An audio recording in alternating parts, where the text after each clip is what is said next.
have such opportunities that which can be that which one investor can ride for like 15-20 years?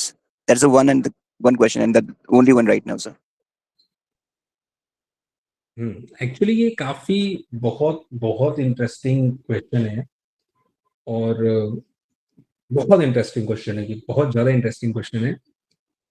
Because if you अभी तो ये last 10 years का आप छोड़ो, आप if you good 1950s 60s, जब आप बफेट के लेटर्स पढ़ो जो वॉरेन बफेट ने लिखे हुए हैं जब वो पार्टनरशिप में था, 1958 57 56 55 तो नहीं था, ऐसे 56 से स्टार्ट था।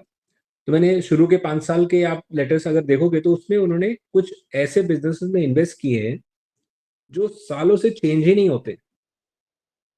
मतलब रेल रोड इंडस्ट्री है तो पता लगा 50-60 साल से वो रेगुलरली वो रेल रोड का ही काम कर रहे हैं, कोई इंडस्ट्री में कोई चेंजेस ही नहीं, कोई बहुत बड़ा कोई मेजर इनोवेशन ही नहीं है। हर साल वो 100 करोड़ कमा रहे हैं या 100 बिलियन कमा रहे हैं, उसमें से वो डिविडेंड दे रहे हैं, एक स्टैंडर्ड पॉलिसी है, स्टैंडर्ड चल रहा है। तो वहां पर पास्ट डेटा के बेसिस पे उनको लगता है कि अच्छा चलो ठीक है, कंपनी तो पिछले 20 साल में भी इतना ही कमाई है और हर साल 5-5% पे ग्रो ही करती रही है। अब स्टॉक मार्केट डिक्लाइन है, प्राइस नीचे मिल रहा है, बिजनेस तो ऑलरेडी है ही है, तो वो नीचे के प्राइस पे उस बिजनेस को खरीद लेते थे। एक स्टैंडर्ड एजम्पशन होता है कि आने वाले 20 साल में जो कैश फ्लोज आएंगे वो तो आते ही रहेंगे, क्योंकि बिजनेस में तो बहुत सारे चेंजेस आने नहीं है। तो 1950s 60s 70s 80s 90s, ये लास्ट 60-70 years में एक साइकिल होती है, बिजनेस साइकिल कह लो या जैसे भी साइकिल कह लो, चेंजेस टर्न अराउंड साइकिल होती है। पहले वो साइकिल 10-20 years की रहती थी, कि किसी भी इंडस्ट्री में कोई major turn around, major change एक एटलीस्ट 10-20 years के अंदर नहीं आता था। फिर आपका 2000 के आसपास जब टेक का थोड़ा बूम आया 90s से 2000 के बीच में, तो रेट ऑफ चेंज फास्टर हो गया। 10 से लेकर 2000 से लेकर 2012 10 20 नाउ हम 25। अभी क्या हो रहा है, वो साइकिल बहुत एक्सट्रीम शॉर्ट होती जा रही है। एवरी मतलब आज पता लगा किसी कंपनी ने एक बड़ा केपेक्स लगा रहा है चाइना में, पता लगा अगले दिन कुछ और चलने लग गया वहां पे। जब तक इसका केपेक्स पूरा हो रहा है तब तक पूरी चाइना की कैपेसिटी डबल हो गई, एंड हम ये एज्यूम कर रहे हैं कि ये कंपनी बड़ा केपेक्स कर रही है, दोगुना केपेक्स हो जाएगा, दोगुना कैपेसिटी हो जाएगी। आज 20% मार्जिन पे है, कल ये जब डबल कैपेसिटी हो जाएगी फिर 20% मार्जिन पे आ जाएगा, तो इसका प्रॉफिट 2 गुना हो जाएगा या 3 गुना हो जाएगा, एंड देन शेयर प्राइस भी हो जाएगा। पता लगा जब तक उसका केपेक्स पूरा हुआ तब तक ऑलरेडी हर तरफ कैपेसिटी का बूम हो चुका है, हर तरफ सब कुछ हो चुका है, एंड देन वो मार्जिन आए ही नहीं, उल्टा नीचे ही जाने लग गए। ये बहुत सारे केसेस में आता है। तो जो आपका क्वेश्चन था कि हम जब पास के मल्टीपैकर्स को देखते हैं तो हमें बहुत क्लीन जर्नी दिखाई देती है, क्या फ्यूचर में भी यही सेम सिनेरियो हम अप्लाई कर सकते हैं? राइट शशि जी, राइट, यही था ना आपका? Yes, yes, sir. तो उसका एक बहुत सिंपल सा आंसर ये है कि हमें मल्टीबैगर केवल हिंडसाइट में पता लगता है, फोरसाइट किसी की नहीं होती। मैंने आयुष मित्तल सर के साथ पर्सनली, मतलब I was the only one working there for more than 2 years, और मैं उनको लास्ट 10 years से जानता भी हूँ, देखा भी हुआ है, सब कुछ पता है। दे आर जैसे जैसे किसी का स्वीट शॉप होती है, आपने सुना होगा कि वो पुश्तैनी है, मतलब पुश्तों से मिठाई का ही काम करते आ रहे हैं, राइट? फैमिली बिजनेस इनटू मिठाई है, राइट? 30 साल Yes, से sir. 50 साल से। तो मित्तल साहब का पुश्तैनी काम ही मल्टीबैगर फाइंड आउट करना है, उनका फैमिली बिजनेस ही है मल्टीबैगर्स फाइंड आउट करने में। हम लोग एक आध मल्टीबैगर्स ढूंढते रहते हैं, उनके पास एक कोलाज लगा हुआ है, उन्होंने उनकी और उनकी फैमिली ने इतने मल्टीबैगर्स को फाइंड किया है, राइड किया है, कुछ में जल्दी निकले हैं, कुछ में लेट निकले हैं, कुछ में पैसा बना है, कुछ में जल्दी एग्जिट कर गए फिर दोबारा एंट्री नहीं कर पाए, बहुत सारी चीजें हैं। बट फाइंडिंग स्टेज और इन्वेस्टमेंट स्टेज, और कई सारे मल्टीबैगर से पैसा भी कमाया, वो वन ऑफ दोज इन्वेस्टर्स है जिनके पास कोलाज है। अपने पास एक इमेज नहीं है, एक स्टॉक नहीं है, ऐसा है। तो मैंने जब उनको देखा तो इवन उनको नहीं पता रहता है। तो जो प्रोसेस होता है वो प्रोसेस कैसा है कि आप आज मान लीजिए आप मल्टीबैगर से है, तो आज 1 लाख करोड़ की कंपनी कोई है मार्केट कैप, तो वो 10 लाख करोड़ में 10 टाइम्स होगी। तो ऑब्वियस सी बात है, हम मल्टीबैगर्स की जब बात करें तो छोटी कंपनी की बात करें, like may be 500 crore, may be 1000 crore, may be 200 crore, may be 300 crore, या एनीवेयर बिटवीन 100 से लेकर 1000 करोड़ की कंपनी को हम 1 लाख करोड़ की वैल्यूएशन के आसपास देखना चाह रहे हैं, राइट? तभी तो वो अपना 50x 20x या जो भी होगा। Yes sir. तो वो लोग करते क्या है, जैसे मान लीजिए किसी कंपनी का रिजल्ट अच्छा आया, ग्रोथ आई, कंपनी ने एनुअल रिपोर्ट में ही लिखा था कि हम इस सेगमेंट को ग्रो करेंगे, इस पर्टिकुलर सेगमेंट में हम मार्केटिंग खर्चा करना चाह रहे हैं, हम एक्सपोर्ट इनहेंस करना चाह रहे हैं। कंपनी छोटी है, उन्होंने समझ लिया कि हाँ ये ग्रो करेगी, रिजल्ट अच्छा आया, उन्होंने एक ट्रैकिंग पोजीशन खरीद ली। आज मान लीजिए कंपनी की वैल्यूएशन 400 करोड़ है, 500 करोड़ है। अगले क्वार्टर में ग्रोथ कंटिन्यू रही, उन्होंने मेंटेन रखा। अगले क्वार्टर में ग्रोथ कंटिन्यू रही, वो हर एक क्वार्टर में ऐड करते रहे। अगले क्वार्टर में चेक किया रिजल्ट उन्होंने, हाँ भाई कंपनी जिस हिसाब से सोच रही है उस हिसाब से करती जा रही है, ऐड करते रहे। जब जब कंपनी उस हिसाब से परफॉर्म करती रही, वो ऐड करते रहे। किसी क्वार्टर में अगर उनको लगा कि नहीं भाई कंपनी ने परफॉर्मेंस अच्छी नहीं दी है, बट ये जस्ट 1-2 क्वार्टर का इशू है, तो प्राइस में तो फ्लक्चुएशन आएगा, लेकिन long term growth story intact है, मतलब वो परफॉर्मेंस आ ही रही है। ये क्वार्टर में हो सकता है कोई एल नीनो इफेक्ट आ गया, कोई ये इफेक्ट आ गया, कोई यूरोप में कोई स्लो डाउन हो गया या कुछ है, बट अल्टीमेटली कंपनी का जो प्रोडक्ट है वो अच्छा है, लोग डिमांड कर रहे हैं। ये क्वार्टर में थोड़ा इशू है, तो प्राइस जब गिरेगा तो वो और ऐड कर लेंगे। फिर अगले क्वार्टर में क्या होगा, रेवेन्यू थोड़ा और गिरेगा, वो और ऐड कर लेंगे। फिर अगले क्वार्टर में उनको पता लगेगा कि अरे यार हम तो गलत हो गए, ये जो ग्रोथ स्लो डाउन नहीं है, ये मैनेजमेंट कुछ और बता रहा था, हो कुछ और रहा है ना। ऐसे उनके पास 20 कंपनी रहेंगी जिसमें हर एक क्वार्टर में कुछ ना कुछ अच्छा होता जा रहा है, वो ट्रैक करते जाएंगे। हर एक क्वार्टर जिसमें अच्छा होता जाएगा उसको ऐड करते जाएंगे, जिसमें लगेगा उनको नहीं सही है वो हटाते जाएंगे। करते करते क्या होता है कि हर 1 साल 2 साल के पीरियड में आपके पास वही बचता है जो कंटिन्यूअसली परफॉर्म करता जाता है। किसी को ये नहीं एग्जैक्टली पता है कि यही स्टॉक ही 100 गुना हो जाएगा।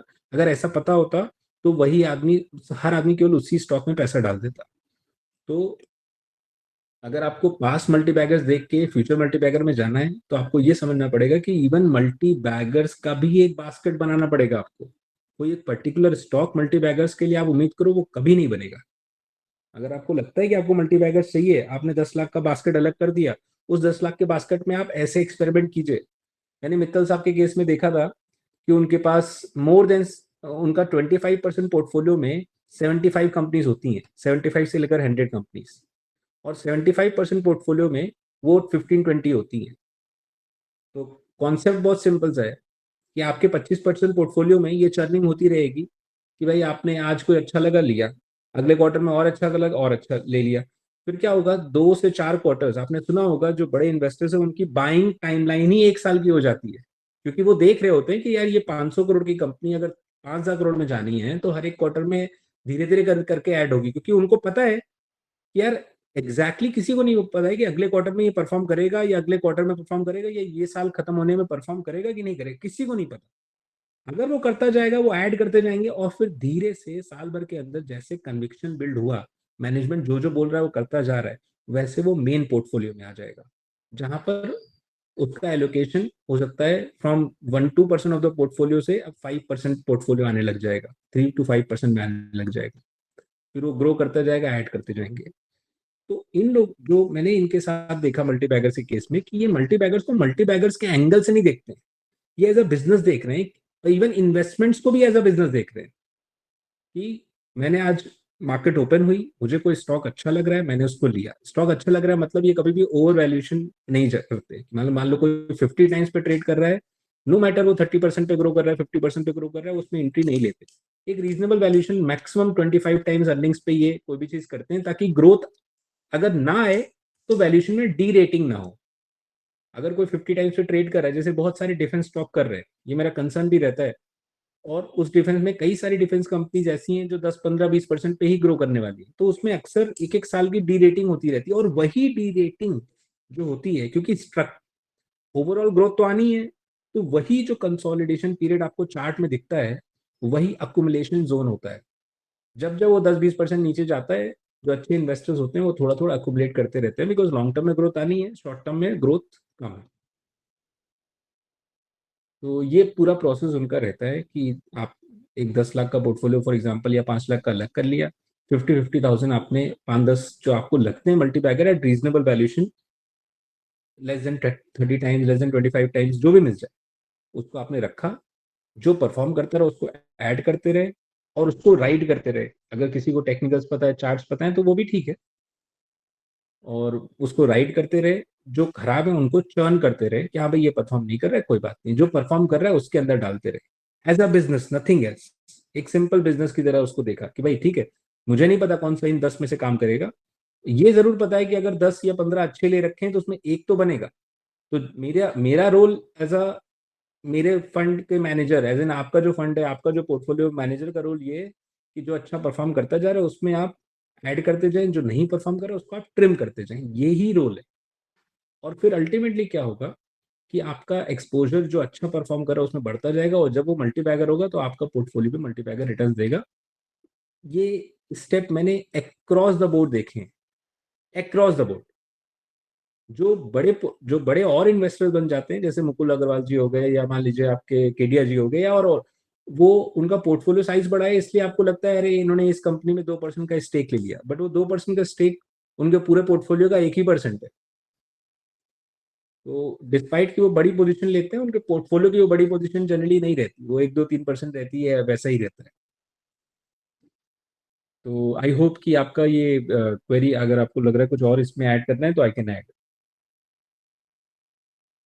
Thank you sir, this was really an eye opener for me and I take it like कि अगर जब कभी भी हम कुछ प्रेशियस चीज निकालने जाते हैं, यहाँ पे मैं मेगा बैगर की बात कर रहा था, अगर कोई फिशरमैन जाता है या फिर कोई घी बना रहा है दूध से, तो उसे छाछ निकाल के हटाना पड़ता है तभी उसके पास घी बचता है। जब कोई फिशरमैन फिश पकड़ रहा है तो उस फिश के साथ वीड्स भी आते हैं, तो उसे वीड्स और उन पत्थरों को निकाल के फेंकना पड़ता है, अल्टीमेटली फिर उसे फिश मिलते हैं। तो it's about removing the weeds and watering the plant.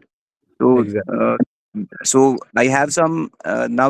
That's a guidance for me from you is that whatever stocks which I feel in my portfolio is not going to have good future, I should slowly trimming. I should be slowly trimming them and adding to the ones that is, according to me, is likely to perform in the future. Yes, Thank you. Sir. Yes, I'll fall in queue because there are another 38 people, 37 members right now waiting for the questions. Thank you very much, yes. Sakit. Okay. Khushboo ma'am please go Yes, yes, Mr. Loya. Uh, ahead. Thank you for this meet. My question is that Warren Buffett says that the Charlie Munger is one of those people who can analyze a company just within a minute and decide whether he wants to invest or not. So my question now is that what does Charlie Munger see in the balance sheet or in the company or in the business, and what do we have to see to decide in a minute? That's actually a very good question. Very good question from multiple aspect. आपके question को मैं, if I summarize your question is कि what does Charlie Munger sees in a balance sheet and what should we see in a balance sheet? That's right. It's a very very interesting question, because it has answers from multiple angles. पहला angle क्या हो जाता है, in the world probably I would say probably there could be more than long-term investors, probably more than 5 lakh, 10 lakh. I don't have a number. I don't think there's some publication which has published this number, but बहुत सारे number of investors हैं across world, for example. And I think it would be surprising if I would say that there are almost 10,000 different ways to make money in stocks, probably 10,000 probably. अगर different angles है, कोई intraday कर रहा है, कोई scalping कर रहा है, कोई swing कर रहा है, कोई नीचे से खरीद रहा है, कोई ऊपर से शॉर्ट कर रहा है, कोई ऑप्शंस में कर रहा है, कोई कैसे कर रहा है, डिफरेंट वेज हैं। Coming to investing, even investments में भी when you look at a company from a balance sheet perspective also, there are 10 different ways. किसी को उसमें लग रहा है, अगर मान लीजिए for example, let me ask you a question, if a balance sheet has no debt, आपको कैसे लग रहा है, what do you think of that balance sheet? whatever other things remaining constant, if the balance sheet has no debt, what do you think of the company? The first thought would be great. Exactly, right? The first thought would be great. Correct? Yes. Now, I'll give you मैं आपको एक counter thought देता हूँ उसके अंदर, ठीक है? First thing first, आपको ग्रेट क्यों लगा? Why do you think having no debt on the balance sheet is great? He doesn't have to pay back to anybody or anything, but I will always also see the whether he's diluting his equity or not. I will also see whether the company has revenues or increasing revenues or not. So all these factors also play a role. What I'm trying to say, but when the thought comes that yes, this company is good and it doesn't have a debt, then that's good. So I'll just add on to this. So मैं अभी revenue growth की बात नहीं कर रहा हूँ. I'm not talking about equity dilution, कुछ भी बात नहीं कर रहा हूँ, राइट? डेट, जो कॉर्पोरेट डेट होता है, for example, corporate debt usually anywhere between 9, 10, 11% के बीच का होता है, राइट? जनरली ये परसेंटेज रेंज होती है. Perfect. Now, Sometimes a little further also, but this is perfect. yes, 11-12%. बस इस अगर कंपनी की रेटिंग अच्छी है तो यही रेंज होती है. अदरवाइज फिर उसकी रेटिंग खराब है तो उसको 12-13-14% जहां तक भी चला जाए. Now, as a business owner, अगर उसके पास डेट नहीं है, थोड़ी देर के लिए एज्यूम करते हैं, एज अ बिजनेस ओनर या आप अगर वो उस कंपनी की मालिक हैं, तो आपको आपका पैसा जो बिजनेस में लगा, इक्विटी, राइट? इक्विटी, आपके पैसे पे आपको क्या रिटर्न चाहिए? What do you think is the return on equity that you would need कि भाई नहीं, इससे कम रिटर्न ऑन इक्विटी आएगा तो मैं काम नहीं करूंगी. What is the bare minimum return on equity that you require to run the business? I would say the return could be around 50%. Okay, तो आपके पैसे पे आपको 50% रिटर्न चाहिए, राइट? That's it. 50%. तो 50% एज इन जो आपने बिजनेस में पैसे डाला है उसका 50%, एज इन आपने 100 करोड़ का बिजनेस, 100 करोड़ की इक्विटी डाली है, as in from business owner perspective, तो आपको 50 करोड़ का प्रॉफिट चाहिए. जैसे जो हम आरओई निकालते हैं कि 100 करोड़ कंपनी की इक्विटी है और उसका पैट आया 50, तो यानी 50/100, 50% का रिटर्न ऑन इक्विटी हुआ. So See, it is like this. It differs from business to business. I would say I would take a range 25 to 50. Okay, great, perfect. Yeah, that is what I wanted to understand. So anywhere between 25 to 50 is great, correct? Yes. अब आप एक बात बताइए, आपने ये साल 25 करोड़ पैसे कमाए, करेक्ट? अब आपको एक एक्सपेंशन करना है. 25 करोड़ की तो कोई मशीनरी आएगी नहीं, छोटी बहुत मशीनरी आएगी. आपको बड़ा एक्सपेंशन करना है. ओके, आपको अगर बड़ा एक्सपेंशन करना है, डेट तो आप लोगे नहीं, बिकॉज डेट है नहीं बुक में, and you think debt is not, मतलब डेट लेना अच्छा भी नहीं है, for example as a business owner, because books में डेट है नहीं, पास में लिया नहीं. तो the only way you can add money is pouring equity. दो ही तरीके से फाइनेंस हो सकता है largely, or its own internal accruals. Right. But मैंने इंटरनल अक्रूवल्स मैंने आपको बताया कि वो 25 करोड़ एनुअली, अब इसको 200 करोड़ का केपेक्स करना है, राइट? 25 करोड़ हर साल, 25 करोड़ से अगर वो ऐड करता रहा तो उसको 5-7 साल लगेंगे 200 करोड़ कमाने में, राइट? मोर और लेस. True. और उस टाइमलाइन में बाकी सारी कंपनीज अपना साइज बढ़ा लेंगी केपेक्स का करके, तो फिर वो छोटा कंपनी रह जाएगा. सही. बाकी सारी कंपनीज बैकवर्ड इंटीग्रेशन कर लेंगी या डिफरेंट प्लान्स कर लेंगी, तो ये कंपनी क्या हो जाएगी, इसके पास एज खत्म हो जाएगा. सही है. तो फिर इसके प्रॉफिट गिरेंगे, आरओई गिरेंगे. तो एनीवे, तो अब इसको अगर एक्सपेंशन करना है तो इसको डेट लेना नहीं है, तो इसको इक्विटी डालना पड़ेगा. इंटरनल अक्रूवल सफिशिएंट नहीं है ना. अगर वो इंटरनल इक्विटी डालेगा, इक्विटी से उसका रिटर्न एक्सपेक्टेशन है 25 से लेकर 50%, करेक्ट? That's it.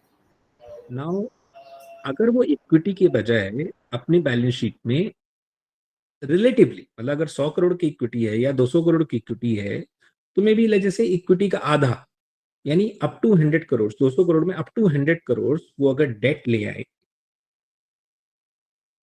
तो क्या होगा, डेट में तो उसको 11% नहीं कम, अगर उसका प्रोजेक्ट 25% रिटर्न दे रहा है तो उसको डेट वाले को तो 11% ही देना है. वो सही है. I agree. तो वहां पर क्या होता है कि एक certain amount of debt ultimately आपकी बिजनेस की आरओई बढ़ाता ही है, वो कम नहीं करता। I agree with you. I agree in with the you. Time company के इंटरनल अप्रूवल सिग्निफिकेंटली हायर हो तो अलग बात है। नाउ डेट का मेजर इशू क्या आता है कि जो कंपनीज होती हैं जब वो डेट लेती हैं तो उनको बैंक्स को कैश फ्लो दिखाने पड़ते हैं, इन्वेंट्री दिखानी पड़ती है, डेटर्स दिखाने पड़ते हैं, सब दिखाने पड़ते हैं। तो कई सारी कंपनीज उसमें घोटाला करने लग जाती हैं।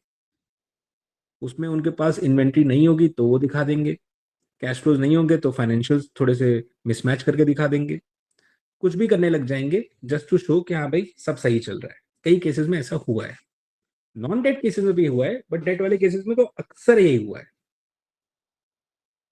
सो वहां पर क्या होता है कि स्टॉक मार्केट इसलिए थोड़ी, अगर डेट फ्री कंपनी है तो उसको थोड़ी अच्छी लगती है, बट मेरे हिसाब से थोड़ा डेट रहेगा तो भी अच्छा रहेगा। Now coming back to the original question, मैं आपको बताना ही चाह रहा था कि अगर आप किसी बैलेंस शीट को देख रहे हो फॉर एग्जाम्पल, तो आपको कहना है कि डेट नहीं है तो अच्छा है। मैं जब देख रहा हूं तो मैं क्या देख रहा हूं, इसके पास डेट नहीं है तो इसका मतलब इसके पास डेट लेने की कैपेसिटी है।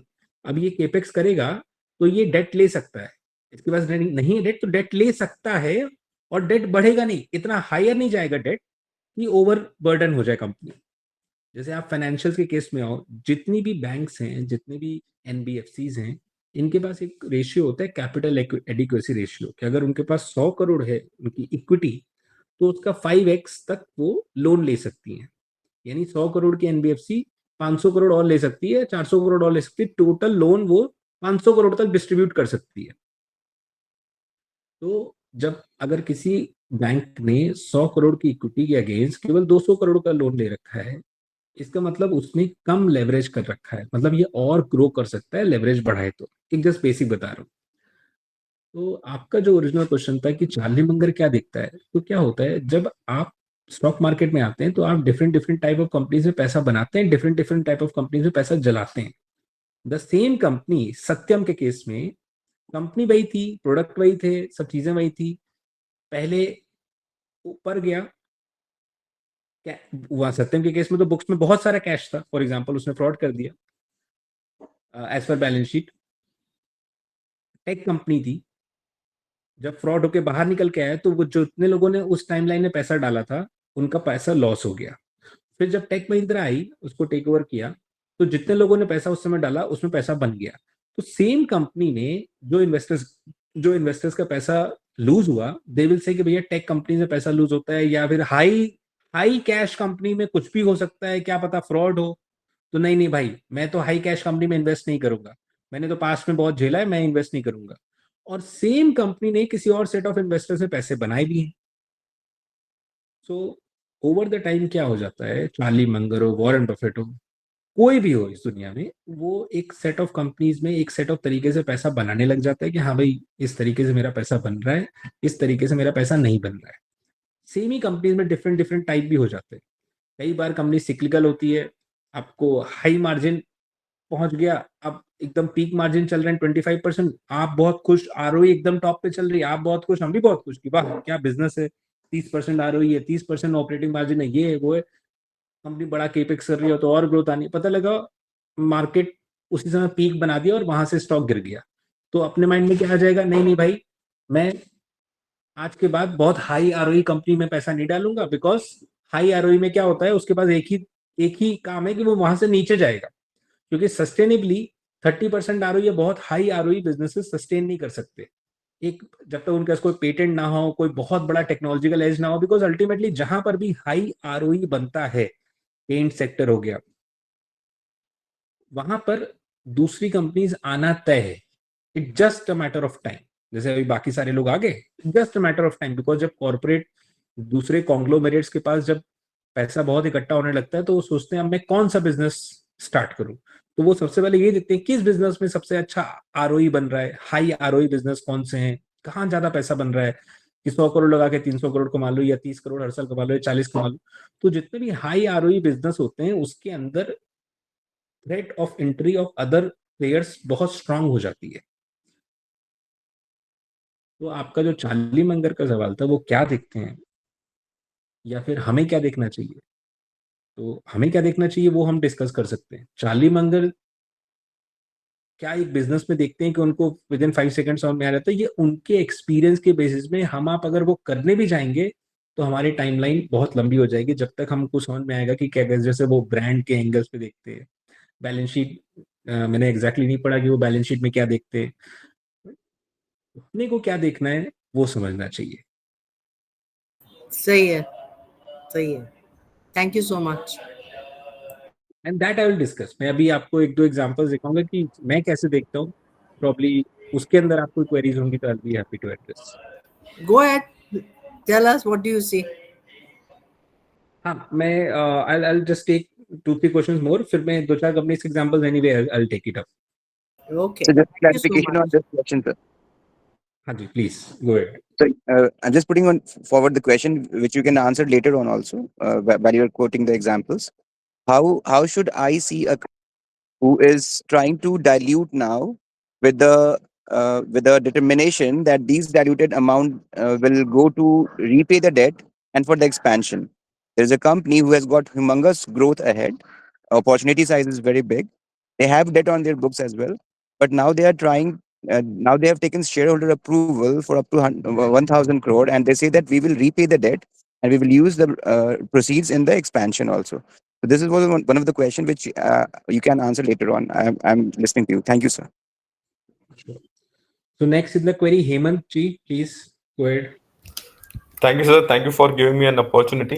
तो सर मुझे एक एक्सटेंशन पूछना है, जो शशि सर का क्वेश्चन था, पहला क्वेश्चन, उसमें आपने बोला कि what big funds try to do is they try to filter out probable future multi-baggers and keep building the positions there as and when the fundamentals keep growing over time. Now my question is, we as a retailer have a limited funds, and in current era where you said that the business cycles are contracting and a lot of businesses, smaller businesses are going into areas where they have a longer runway in that particular sector. So we have multiple companies that falls into that category where they might be future multi-baggers. So how we should consider that, and with the limited amount of capital that we have, how should we tackle this practical implementation problem that will come into this scenario? Good point. See, there are largely two ways to become rich from stock market. One is just be lucky. आप कितना भी lucky हो जाओ, वैसा lucky हो जाओ, otherwise have a process and trust the process, do as per system. अब lucky भी बहुत लोग होंगे ही होंगे फॉर श्योर। तो अब आपको ये डिसाइड करना है फर्स्ट कि भाई do you want to be lucky और do you want to follow a system. Because lucky में क्या होगा, आपने कोई बहुत अच्छा लग रहा लगा दिया, you will be lucky enough, आपको मिल जाएगा, 50x मिल गया, 10x मिल गया। नहीं मिला ना तो आप छोड़ दोगे, आपको सब बेकार है, कोई फायदा नहीं है, सब चीजों से कोई मतलब नहीं है। हम अपने एक काम करते हैं, अपने स्कैल्पिंग करते हैं, अपने ये करते हैं, अपने वो करते हैं, you will start trying different ways of doing it.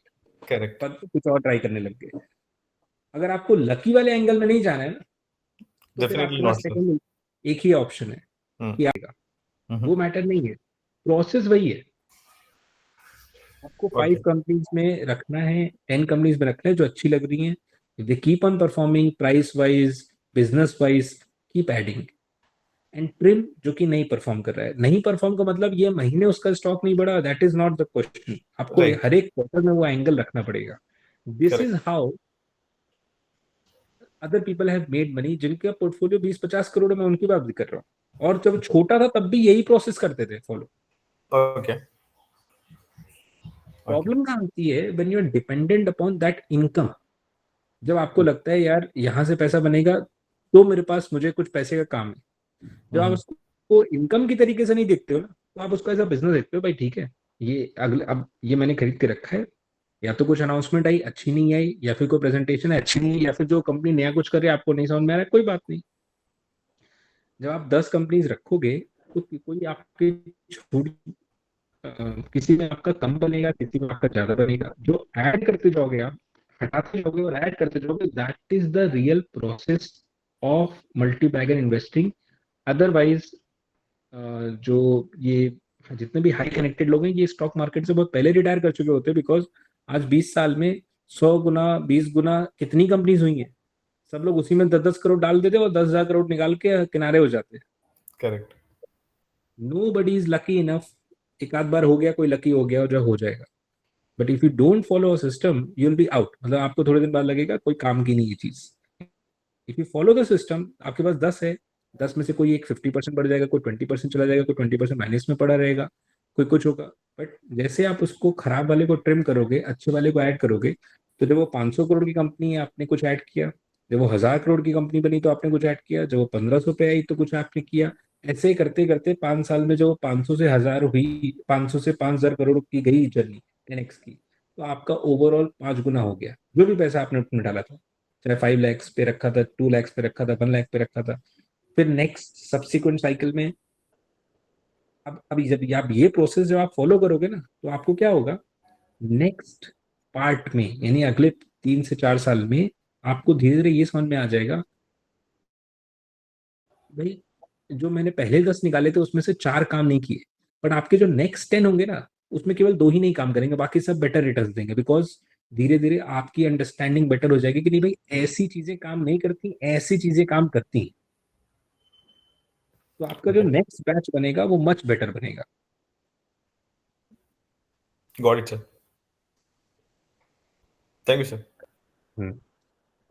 SS sir, SS बताइए। हाँ सर, मेरा क्वेश्चन एक था कि जब हम लोग कंपनीज को देखते हैं तो बहुत सारी कंपनीज हैं। अब उसमें बड़े प्लेयर्स भी हैं, छोटे प्लेयर्स भी हैं। तो छोटे प्लेयर्स सेम ही बिजनेस तो नहीं कर रहे, जैसे फार्मा सेक्टर लेंगे तो उसमें बहुत बड़ी बड़ी कंपनीज भी हैं। और तो छोटे प्लेयर्स को कैसे देखें कि वो ग्रोथ करेगी, क्योंकि सेम वे में बड़ी कंपनीज तो उनको ओवरटेक कर सकती है, उनके पास में ज्यादा पैसा भी है। तो उस सिनेरियोस को कैसे चेक करते हैं आप? बहुत ही बढ़िया क्वेश्चन है, बहुत बढ़िया क्वेश्चन है। एंड ये सब सवाल मेरे दिमाग में भी आते थे कि यार ये इतनी छोटी है, इतनी बड़ी बड़ी कंपनीज हैं, क्या मतलब कैसे ये ग्रो कर ले जाएगी। बहुत अमेजिंग क्वेश्चन है ये। एंड मैं आपको इसका एक एग्जांपल देता हूँ।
प्लीज स्क्रीन शेयर करिए। आई होप आपको दिख रहा है। हाँ जी सर। Yes, sir. तो मैं आपको ना एक कंपनी दिखाता हूँ, साइलम इंडस्ट्रीज। तो साइलम इंडस्ट्रीज मैंने आज से फर्स्ट टाइम इसको 2014 में देखा था। ऑलमोस्ट जब मैंने स्टार्ट ही किया था, कंपनी की वैल्यूएशन कुछ 70 करोड़ के आसपास थी, 70-100 करोड़ के आसपास। एंड जस्ट टू मतलब मैं आपको पहले से बता दे रहा हूँ, ऐसा नहीं कि इसमें मैंने कुछ 5x 10x किया है, उस 10-20-50-100% कमाए होंगे, that is all if at all. तो आप ये मत सोचिएगा कि मैं आपको ये एग्जांपल दे रहा हूँ जैसे मैंने 50 गुना पैसे बनाए। मैं आपको भी एक बिजनेस साइड का ही बता रहा हूँ, मैंने इसमें पैसा नहीं बनाया। तो उसमें बोस्टिंग वाली कोई भी बात नहीं है इसके अंदर। तो बट मैंने ये जर्नी देखी, तो मैं जर्नी से मैंने जो सीखा वो मैं बता रहा हूँ, इस कंपनी की जर्नी की बेसिस पे। तो फर्स्ट टाइम जब इसको देखा था तो ये 2014-15 के अराउंड पे यहाँ पर डिट्टो यहाँ पर ही देखा था। इसके पहले के रिजल्ट्स भी मैं आपको दिखाऊंगा, यहाँ पे दिख नहीं रहे। तो ये कंपनी 18 करोड़ का ऑपरेटिंग प्रॉफिट था, 7 करोड़ का नेट प्रॉफिट था जो भी था, 4 रुपए का ईपीएस था। उस टाइम पर प्राइस कुछ 14 के आसपास, 30-40 रुपीज के आसपास था। तो आप इमेजिन कर लो 10 टाइम्स अर्निंग पे था, करेक्ट, 10 टाइम्स अर्निंग्स पे था। 4 रुपए का EPS, 40 रुपए का प्रॉफिट था। तो ये कंपनी लैमिनेट्स बनाती है, ठीक है, सिंपल लैमिनेट्स बनाती है, बहुत मैं कॉम्प्लिकेट नहीं करता हूँ। और उस समय जो आपके क्वेश्चन था ना, उस समय ग्रीन लैमिनेट्स, अभी तो ये अलग अलग हुई है, पर ग्रीन प्लाई और ग्रीन लैम्प ये दोनों इकट्ठी थी। और ये इसका लैमिनेट्स बिजनेस है। देखें इसमें पुराना दिखा रहा है कि नहीं दिखा रहा है। हाँ, ये मान लीजिए 15 में ये कंपनी 1000 करोड़ का रेवेन्यू कर रही थी, बड़ा बिजनेस था इसका। और ये कंपनी ऑलमोस्ट 150-200 करोड़ का रेवेन्यू कर रही थी। तो क्या मैंने आपका सवाल सही समझा है कि अगर मैं 2014 में खड़ा हूँ तो मेरे दिमाग में ये आएगा कि स्टाइलन जैसी कंपनी बड़ी कैसे बनेगी, जबकि ग्रीनलैंड ग्रीन प्लाई जैसी कंपनी तो इतनी बड़ी। Is that the correct understanding of your question? हाँ, यस सर। एग्जैक्टली। एंड आप बिल्कुल, आपका स्पॉट ऑन क्वेश्चन है ये एक बहुत बड़ा क्वेश्चन है। और इसका अगर आंसर को समझने लग जाए ना, तो वहीं से ही सारा पैसा जो बन रहा है ना, वो वहीं से ही सारा बन रहा है। तो फर्स्ट थिंग फर्स्ट, मैं आपको एक छोटा सा एक पर्सपेक्टिव देता हूँ। एक कॉन्ट्रैक्टर की जर्नी कैसे स्टार्ट होती है? कॉन्ट्रैक्टर मतलब रोड कॉन्ट्रैक्टर, ठीक। वो पहले छोटा सा पुलिया जो होता है या छोटी सी गली की रोड होती है, जहां पे इंटरलॉकिंग वाली सड़क बनाते हैं ना, इंटरलॉकिंग वाली, आपने देखा होगा गलियों में इंटरलॉकिंग की सड़क होती है, वो बनाते हैं, या फिर छोटी छोटी रोड बनाते हैं। वो कॉन्ट्रैक्टर वहां से काम स्टार्ट करता है। फिर उसके बाद क्या करता है वो, थोड़े से higher quality, higher size of project लेता है। और वो फिर वो गलियों वाले प्रोजेक्ट छोड़ देता है। फिर वो क्या करता है, एक मेन रोड का कोई प्रोजेक्ट ले लेता है। फिर वो छोटी छोटी रोड का प्रोजेक्ट छोड़ देता है। फिर वो हाईवे का प्रोजेक्ट लेता है। ये आज उसको 10-20 साल हो गए बिजनेस में करते करते। और फिर वो छोटी छोटी रोडों का प्रोजेक्ट छोड़ देता है। फिर वो नेशनल हाईवे वाली प्रोजेक्ट लेने लगता है। और जब वो नेशनल हाईवे वाले साइड पे जाता है, तो उसने गलियां भी छोड़ दी हैं, उसने छोटे प्रोजेक्ट भी छोड़ दिए हैं, उसने छोटे रोड भी छोड़ दिए हैं, पुलिया भी छोड़ दिए। यहाँ कोई 1 किलोमीटर की रोड बननी है वो छोड़ दिया, वहां कोई 2 किलोमीटर की रोड बननी है वो छोड़ दिया, अब उसको 50-50 किलोमीटर वाला हाईवे छोड़ दिया। जो जो कंपनीज बड़ी हो जाती हैं, जैसे लार्सन एंड टुब्रो हो गया, तब तक वो कंपनीज छोटे प्रोजेक्ट्स पे, छोटे मार्केट्स पे ध्यान नहीं देते हैं, छोटे छोटे सेगमेंट पे। तो जो नए प्लेयर्स होते हैं, वो उन्हीं छोटे सेगमेंट्स को कैप्चर करने की कोशिश करने लग जाते हैं। जब वो छोटे छोटे सेगमेंट्स को कैप्चर करने लग जाते हैं, जहां पर बड़े प्लेयर्स का ध्यान नहीं है, ब्रांडिंग अच्छे से कर लेते हैं, बिजनेस अच्छे से ग्रो कर लेते हैं, तो ओवरऑल मार्केट तो एक्सपैंड करती है। सबसे पहला व्यू आपका ये होना पड़ता है, क्या ये ओवरऑल मार्केट 10-15% से ऊपर ग्रो करेगी अगले 10-20 साल में? अगर वो 10-15-20% से ऊपर करोगे, तो जो सेगमेंट का लीडर होगा, जैसे मान लीजिए फॉर एग्जांपल ग्रीन लैम हो गया, सेंचुरी हो, ये तो देखिए ग्रो करेगा ही करेगा, फॉर श्योर ग्रो करता ही रहेगा। हर साल इसने थोड़ी बहुत ग्रो करी, भले 5% करी, 10% करी। आज 1000 करोड़ का रेवेन्यू इसका 2500 करोड़ पे है। बट जो छोटे प्लेयर होंगे, वो much higher rate of growth उनका मच हायर हो जाएगा। तो फर्स्ट एंगल पे ये समझना पड़ता है, क्या ये जो ओवरऑल मार्केट है, क्या ये 10-15% पे ग्रो करेगी, 20% पे ग्रो करेगी? जो सेक्टर है, अगर सेक्टर में अच्छी और बड़ी ग्रोथ है, 10-15% से ऊपर की ग्रोथ है, तो जो बड़ा प्लेयर होगा वो पूरी मार्केट नहीं कैप्चर कर सकता। वो गली मोहल्ले, वो छोटे छोटे एरियाज, वो उसके पास टाइम की कमी है, बैंडविड्थ की कमी है, तो वो फोकस वही करेगा कि हाँ भाई बड़े बड़े एरियाज कैप्चर कर लेता हूँ, बड़ी सब चीजें कैप्चर कर लेता हूँ, जहाँ पे ज्यादा मुनाफा है, जहाँ पे। तो जो छोटे छोटे प्लेयर्स हैं, वो छोटे छोटे एरिया करके फिर उसके अंदर, तो अभी स्टाइलम ने क्या किया, क्योंकि ग्रीनलैंड और ये सब डोमेस्टिक में बहुत अच्छा कर रहे थे, स्टाइलम ने उस समय एक्सपोर्ट करना चालू कर दिया। और एक्सपोर्ट में इंडिया की बहुत सारी कंपनीज नहीं थी उस समय, थोड़ा थोड़ा सब कर रहे थे, बट डोमेस्टिक मार्केट ही बड़ी हो रही थी। और डोमेस्टिक में इसको कंपटीशन मिल रहा था, ब्रांडिंग पे बहुत खर्चा करना पड़ता स्टाइलम को, इतना पैसा उनके पास था नहीं। तो उन्होंने सोचा क्यों ना मैं एक्सपोर्ट स्टार्ट करता हूँ ना। जब इन्होंने एक्सपोर्ट स्टार्ट करना शुरू हुआ, तो उसी समय इनको एक बहुत बढ़िया कोई आदमी मिल गया, जो कि एक्सपोर्ट की मार्केट को डील कर रहा था। और उसने इनको कई सारे प्लेयर्स से इंट्रोडक्शन करा दिया। तो वहां पर जब इंट्रोडक्शन हो गया तो इनके ये डोमेस्टिक पे इन्होंने फोकस ही छोड़ दिया और एक्सपोर्ट में गो करते रहे। ऑलमोस्ट 5 years तक ये डोमेस्टिक पे ध्यान नहीं दिया इन्होंने, थोड़ा थोड़ा ध्यान दिया एंड केवल एक्सपोर्ट पे फोकस करते रहे। उन्होंने अपनी नीश बना ली, प्रोडक्ट अच्छा रखा, नीश बना ली। फिर जब इनके पास प्रॉफिट्स अच्छे आने लग गए, सब चीजें अच्छी आने लग गई, तो इन्होंने डोमेस्टिक मार्केट में री इंटर करके ब्रांडिंग में पैसा खर्चा करके सब करके इन्होंने उसको ग्रो किया, डोमेस्टिक भी। तो एक्सपोर्ट भी इनका अच्छा हो गया, डोमेस्टिक भी इनका अच्छा हो गया। तो जब आप इस कंपनी को आज हम देख रहे हैं कि ये तो बड़ी हो गई, अगर हम इस कंपनी को 2014 में देखते तो मैं उस समय मेरे पास ये विजन नहीं था कि भाई ऐसे कैसे ये ग्रो करेगा।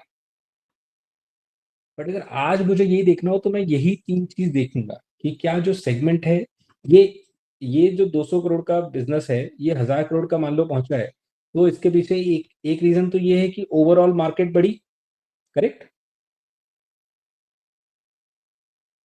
Right? Yes sir. Overall market तो एक्सपैंड हुई, that is for sure. And उसके अंदर कंपनी क्या डिफरेंट कर रही है, अगर एक्सपोर्ट पे फोकस कर रही है जैसे भी कर रही है, वहां से अपना ये 2 चीजों पे अगर आप ध्यान रखो कि क्या ओवरऑल बिजनेस बढ़ेगा, तो जो छोटी कंपनीज है वो भी ग्रोथ करेंगे ही करेंगे।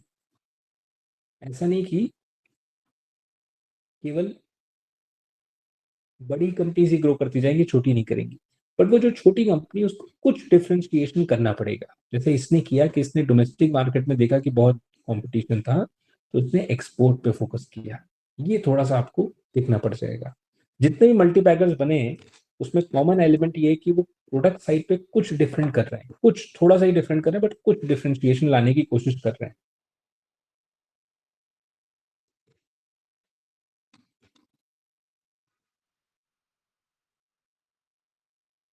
Done.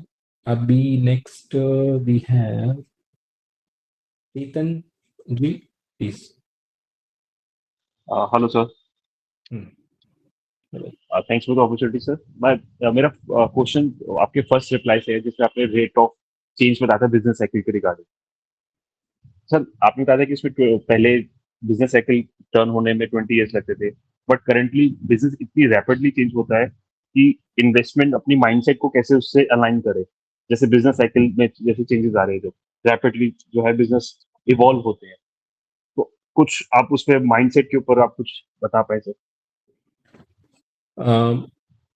एक बार फिर से आप क्वेश्चन बताइए। मैं सर, आपने स्टार्टिंग में बिजनेस साइकिल, जो कंपनी का बिजनेस साइकिल होता है, वो कैसे पहले जो है 90s में थोड़ा लेट इवॉल्व होता था, बट करेंटली जो है वो बहुत रैपिडली इवॉल्व होने लग गया है ड्यू टू सम एआई या न्यू टेक्नोलॉजी।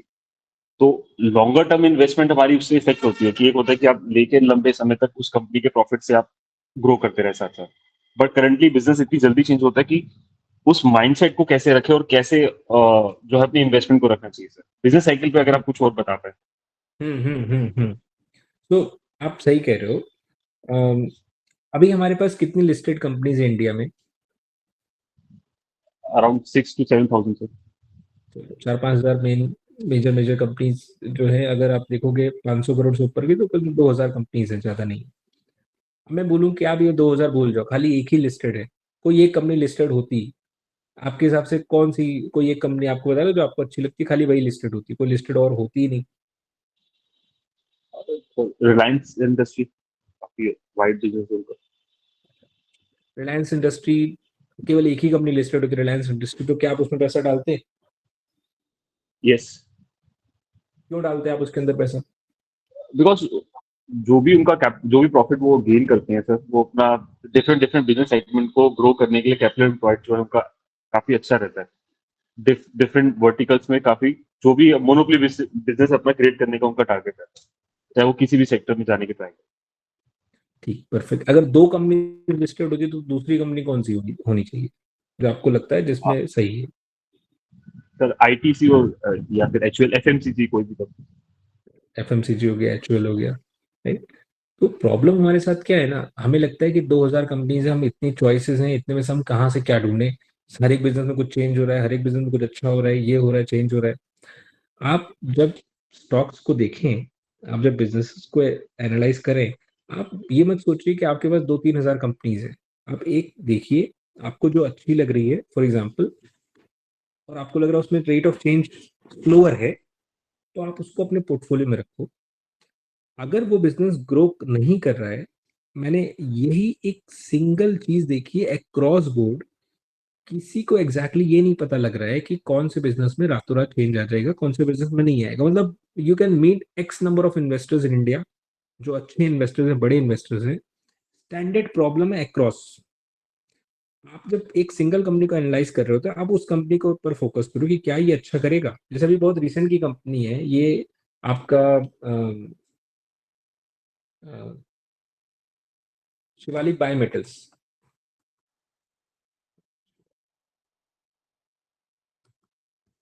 ठीक है, फॉर एग्जांपल। अब ये इसका पीएनएल आप देखो तो धीरे धीरे धीरे धीरे यहाँ ग्रो किया, 17, 25, 30, ये आप 2020 में तो सबके ही प्रॉफिट गिरे थे, इसके भी प्रॉफिट्स गिरे। फिर 25, 55, 79, 80, 70, अब ये लास्ट 3 साल से प्रॉफिट ग्रो नहीं कर पा रहा है। बट यहाँ से यहाँ की जर्नी, या इनफैक्ट 17 से लेकर 20, 24, 25 की जर्नी, ये जर्नी में मल्टी बैगर बनता है।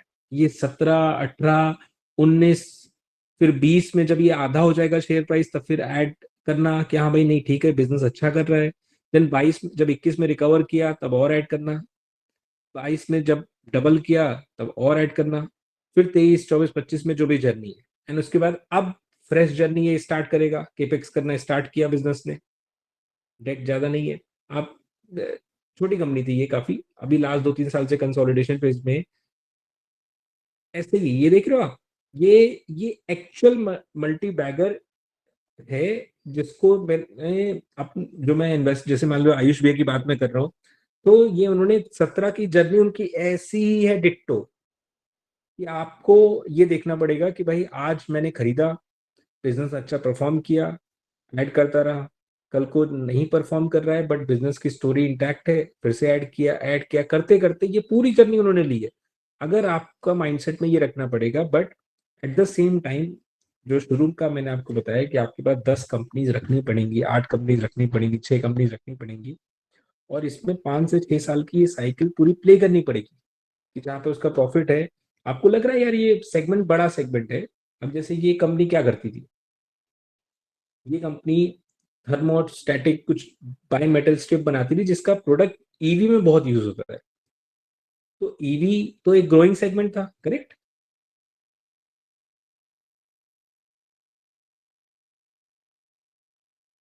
आवाज आ रही है हाँ आपको? जी सर, हाँ जी sir, yes sir, yes sir. तो ईवी तो एक ग्रोइंग सेगमेंट था। तो जब हमने ये नोटिस कर लिया कि ग्रोइंग सेगमेंट है, तो फिर हम ये देख रहे हैं कि क्या कंपनी ग्रो कर सकती है। हाँ भाई कंपनी ये बना रही है, वो बना रही है, कंपनी के प्रोडक्ट एक्सपोर्ट भी हो रहे हैं, क्वालिटी अच्छी है, डिफरेंट डिफरेंट टाइप और एंगल से हमने सोचा केपेक्स भी कर रही है, थोड़ा बहुत ग्रो करेगी, ग्रो करेगी, धीरे धीरे ग्रो करेगी, ग्रो करेगी। एक साल अच्छा भी ग्रोथ आ सकता है, 2 साल आगे पीछे हो सकता है, एक आध साल, बट ग्रो कर रही है, मार्जिन एक्सपैंड करे, ग्रो कर रही है। अब जब ये ग्रो कर रही है, ये 100-200 करोड़, कुछ ऐसा कोई बहुत तूफानी नहीं किया है, 100-150 करोड़ का रेवेन्यू 500 करोड़ का ही तो हुआ है, राइट? कुछ ऐसा कोई एक्स्ट्राऑर्डिनरी किया है क्या इसने, कि 100 करोड़ का रेवेन्यू आपका 5,000 करोड़ का रेवेन्यू हो गया 5 साल में, या 2,000 करोड़, कुछ भी नहीं। बट आपके जो मार्जिन थे वो कम थे, 15-16% थे, उसको 20-22, जब कंपनी एक्सपैंड करती है, ग्रो करती है, तो बेटर आ जाते हैं। सेगमेंट ग्रोइंग सेगमेंट था, प्रॉफिट्स बढ़ गए। बट ये उस समय किसी को पता नहीं रहता है कि इनके प्रॉफिट्स बढ़ ही जाएंगे, या फिर इनका बिजनेस एआई से इफेक्ट नहीं होगा, या फिर इनका बिजनेस कोई टेक्नोलॉजिकल चेंज से इफेक्ट नहीं होगा। इसी वजह से ऐसे 5 से 10 बिजनेसेस को शॉर्टलिस्ट करके रखना पड़ जाता है। जब आप पढ़ो, जब आपको अच्छा लगे, आज आपको हो सकता है ये शिप बिल्डिंग इंडस्ट्री थोड़ी अच्छी लग रही होगी, तो उसमें से कोई छोटा बिजनेस होगा आपने लेके रखा हुआ है, जैसे जैसे वो सेगमेंट एक्सपैंड करता जाएगा वैसे वैसे आपको ऐड करना पड़ेगा। अगर आपको ये 50 का 5,000 करना है, या 50 का जो भी था, 50 का 400 करना है, या 50 का 500 करना है, 10 टाइम्स हुआ, तो आपको ये पूरे टाइमलाइन में आपको चुपचाप ऐड करते रहना पड़ेगा, ट्रिम करते रहना पड़ेगा, ऐड करते रहना पड़ेगा, ट्रिम करते रहना पड़ेगा, और जर्नी को राइट करते रहना पड़ेगा। आपका 50 का 500 आपको कभी डॉट एग्जैक्टली नहीं मिलेगा, अनलेस आपने छोड़ ही दिया और आप लकी हो जाओ। तो अगर लकी बनना है तो अलग बात है, बट अगर प्रोसेस करना है तो प्रोसेस यही है कि कौन से बिजनेस में चेंज होगा, कौन सा मैनेजमेंट कब उसका मूड बदल जाए, कोई बड़ी बात नहीं। मैं आपको एक और कंपनी दिखाता हूँ, ये कंपनी का नाम है AI इंजीनियरिंग। बहुत अच्छी कंपनी है, बड़ी कंपनी, अच्छी कंपनी है, बड़ी कंपनी है, प्रोडक्ट बहुत अच्छा है। डेट भी शायद नहीं है, जहां तक यहाँ छोटा मोटा डेट था, बट नहीं है। कंपनी ने ग्रो भी किया है, क्वालिटी ऑफ बिजनेस बहुत ही शानदार है। और जब जब इस कंपनी के मार्जिन, आप बहुत रेयर कंपनी ऐसी देखोगे कि जब कंपनी के मार्जिन अच्छे होते हैं तो कंपनी ये गाइड कर रही होती है, नहीं नहीं मेरे सस्टेनेबल मार्जिन नीचे हैं। आप इनके नोट्स देखोगे, जैसे मान लो स्किनर पे, तो यहाँ पर ये देखो बोल रहा हुआ है कि ऑपरेटिंग मार्जिन जो है हमारे वो 29-30% है, जबकि टिपिकल 23-24% रहते हैं। हमारा प्रोडक्ट मिक्स अच्छा चल रहा है, रॉ मटेरियल कॉस्ट लोअर चल रही है, लेकिन सस्टेनेबल लेवल पे हमारा 23-24% मार्जिन ही रहते हैं। करंट लेवल को एक्स्ट्रापोलेट नहीं कीजिए कि आपका मेरे 30% का नहीं रहेगा, आगे चल के 29 का वापस गिरेगा ही गिरेगा। तो बिजनेस में जो चेंजेस होते हैं, चाहे वो रॉ मटेरियल वाइज हो, चाहे वो टेक्नोलॉजी वाइज हो, चाहे किसी को एग्जैक्टली पता नहीं रहेगा। एक ही रास्ता है उसको, और मैंने अच्छे से अच्छे इन्वेस्टर के मुंह से यही लाइन सुनी है, मुझे थोड़ी ना पता है कि इसमें चेंज हो जाएगा। इसीलिए वो 5-10 रखेगा, जिसमें चेंज होता रहेगा उसको वो हटाता रहेगा, या जिसमें वो परफॉर्म नहीं करता है उसको हटाता रहेगा, जिसमें परफॉर्म करेगा उसको ऐड करता रहेगा। रास्ता उसका प्रैक्टिकल रास्ता यही है। अदरवाइज आप उसको गैस ही करते रह जाओगे। कितना भी आप गैस कर लो, कितना भी आप गैस कर लो, गैस वर्क में आदमी रॉन्ग भी हो सकता है, राइट भी हो जाएगा। फिर वो एक एलिमेंट आ जाता है गैस वर्क का, वो किसी में काम करेगा, किसी में नहीं काम करेगा। उससे बेटर अप्रोच ये रहता है कि आपने ब्रॉडली देखा कि सेक्टर अच्छा परफॉर्म कर रहा है, सेक्टर, ये कंपनी उस सेक्टर में है, बिजनेस माइंडसेट क्या है, ग्रोथ करने का माइंडसेट है, धीरे धीरे ग्रो भी कर रही है। अब उसको आपको होल्ड करना है, परफॉर्म करे तो ऐड करना है, परफॉर्म नहीं करे तो ट्रिम करना है, और ट्रिम करके आपको उधर ऐड करना है जो परफॉर्म कर रहा है। बस ये मिस्टेक जो होती है वो आदमी नहीं जो अडेप्ट कर पाता है, वो ये है कि आपने ट्रिम, पहले तो ट्रिम नहीं कर पा रहे हैं, और ट्रिम करके जहां ऐड करना है वहां ऐड नहीं कर रहे हैं। तो वो ट्रिम भी नहीं पड़ा हुआ है, वो लॉस में पड़ा हुआ है, या फिर वो परफॉर्म नहीं कर रहा है तो ऐसे पड़ा हुआ है, और जहां पर ऐड करना चाहिए था, जो परफॉर्म कर रहा है उसमें ऐड नहीं हो रहा है। वो बस ध्यान रखना है आपको। Got your point sir, thank you. Rakesh ji हाँ जी, आपको सुन रहा है ना सर? बताइए सर। हाँ जी, अच्छा, okay, so good morning, thank you for giving. So ये मे बी आप शशि सर के साथ इसको आंसर देना। यू सी, ये जो कंपनीज हैं, जब इनको फंड्स चाहिए होता है, they go for private placement. Why don't, so how do you see a company who goes for private placements and doesn't come back to the shareholders and let them be a part of the fundraise? I understand कभी कभी किसी investors को onboard करना पड़ता है company के लिए, but how do you look at it? अब ये शशि सर का जब ये डाइल्यूशन क्वेश्चन आंसर करो, तब ये वाला साथ में नहीं इंक्लूड नहीं, कर आप, दीजिएगा। मैं इसमें आंसर कर देता हूँ। आप अच्छा, थोड़ा सा और समराइज करके एक बार क्वेश्चन बताइएगा फिर से, कि प्राइवेट प्लेसमेंट में क्या चीज, नहीं क्या तो व्यू why आपको don't चाहिए? they why doesn't, so how do you see a company who doesn't come back to the shareholders and let them be a part of that fundraise and take an advantage, और बाहर जाके वो place करते हैं? मैंने हमारे लिए जो हमारा जो रिजर्व्स है, वो मैंने वो सामने वाले को कम मनी में रेडीमेड वो मैंने में से मिल जाता है, और shareholders are just twiddling their thumbs. This is the way I see it. Of course, आप मुझे करेक्ट पर्सपेक्टिव इसका दिखा सकते हो। ओके, मैं आपकी क्वेरी को अगर समराइज करूँ, हाँ जी, हाँ जी, हाँ जी, हाँ जी, तो आपका ये कहना है कि भाई अगर एग्जिस्टिंग शेयर होल्डर से ले लेता है, जैसे कि राइट इशू करके, हाँ जी, वर्सेस राइट, प्राइवेट प्लेसमेंट कर रहे हाँ जी, क्योंकि हम लोग का कंपनी है, shareholders have been with them for so long, और just for whatever reason वो आउटसाइडर्स को ले आता है, माने दूसरों को ले आता है, या इसको देखना कैसे चाहिए? ऑफ कोर्स आप ये भी बोल सकते हैं कि भाई शेयर होल्डर्स के पास इतना पैसा नहीं होता, या कुछ कुछ इन्वेस्टर्स को ऑन बोर्ड करना जरूरी होता है, बट एक्चुअली उसको देखना कैसे है, ये आप बता दीजिएगा। हाँ जी, बस यही मेरा क्वेश्चन है। हैं। सो बेसिकली क्या होता है, दो तीन चीजें हैं। अगर आप आप एज अ बिजनेसमैन हो, तो आप को अगर बिजनेस की ग्रोथ के लिए पैसा चाहिए तो आपके पास जो भी रास्ते हैं, या तो आपने प्रमोटर ने खुद पैसा डाल दिया, वारंट इशू कर लिए सस्ते में, या फिर हायर प्राइस में कर लिए, या फिर उसने राइट इशू ले आया, राइट इशू में प्रमोटर भी पार्टिसिपेट किया या तो नहीं किया, या फिर एग्जिस्टिंग शेयर होल्डर को भी मौका दे दिया, उन्होंने पार्टिसिपेट कर लिया, फिर प्राइवेट प्लेसमेंट मान लीजिए एग्जाम्पल के लिए ये कर लिया थोड़ी देर के लिए। नाउ क्या होता है, राइट इशू में आपको इन्वेस्टर्स को बेनिफिट देना पड़ जाता है, वो जनरली लोअर प्राइस पे ही आता है, करेक्ट। अगर और राइट इशू के साथ रिस्क होता है कि जो इतने सारे शेयर होल्डर्स हैं उन्होंने अगर अप्लाई नहीं किया, उनके लिए अट्रैक्टिव रखना पड़ता है, राइट। अगर अट्रैक्टिव प्राइसिंग नहीं रही तो वो अप्लाई नहीं करेंगे, तो वो राइट्स हो सकता है सब्सक्राइब ना हो, तो कंपनी को जो पैसे की रिक्वायरमेंट है वो पूरी ना हो। अब प्राइवेट प्लेसमेंट में क्या होता है, ये इशू पहले से रिजॉल्व हो जाते हैं, बिकॉज लिस्ट ऑफ इन्वेस्टर्स पहले से रेडी हो जाती है कि इन लोग को पैसा डालना है, कंफर्मेशन आ गया है, कंपनी को एक सिंपल सा प्रोसेस है, एक ऑफर लेटर देना है एंड वो पैसा उनके पास पहुंच जाएगा, शेयर्स अलॉट कर देने हैं। तो process wise rights versus private placement में सर्टेनिटी राइट्स प्राइवेट प्लेसमेंट में सिग्निफिकेंटली बढ़ जाती है कंपेयर टू एक राइट इशू में। तो प्राइवेट प्लेसमेंट में आपको पहले से पता होता है ये सॉर्ट ऑफ इन्वेस्टर मेरे रेडी हैं, राइट इशू में ये पता नहीं रहता, आपको ये नहीं पता रहता कि सब्सक्राइब होगा नहीं होगा, और आपको लुक्रेटिव बनाना पड़ता है राइट इशू को, जबकि प्राइवेट प्लेसमेंट में हो सकता है आप जो करंट प्राइस चल रहा है उसी के अराउंड ही आपने जो भी उसके प्राइसिंग मेथोडोलॉजी, बट लार्जली उसी प्राइस के अराउंड ही आपने प्राइवेट प्लेसमेंट करा दिया। हाँ जी तो समझ गया। फर्स्ट इशू इसमें सर्टेनिटी और अनसर्टेनिटी कहा जाता है। हाँ जी, बट सो आप जो बोल रहे हो एकदम ठीक है, but still it is existing share holders कि भाई शेयर होल्डर्स ने नहीं अगर किया तो उनको दे, मतलब shareholders are left high and dry, this is the way I saw it, may be this is wrong way to you see are right, but आप एक बात सोचिए इसके अराउंड। हाँ जी फर्स्ट थिंग फर्स्ट कि राइट्स में उसको प्राइस लोअर करके, हाँ मतलब जी, आपको बेनिफिट करके, जो उसका शेयर प्राइस मार्केट में चल रहा है उससे आपको अच्छा बेनिफिट करा के आपको राइट करवाना पड़ता, अच्छा, तो वो इज दैट अपना अ नुकसान सेबी क्यों करेगा? वो SEBI, is that a SEBI norm के कम, मैंने कोई एवरेज उवरेज करके मैंने वो कम पड़ जाता है, ऐसा बोलते हो आप, इसीलिए वो नहीं मैंने नहीं करता? नहीं, बात केवल उसकी नहीं, बात वो लुक्रेटिव नहीं बनाएगा तो कोई राइट्स में अप्लाई नहीं करेगा। नहीं तो बट तो एटलीस्ट उससे हाँ ठीक है सर, मैं समझ गया मोटा मोटी बात।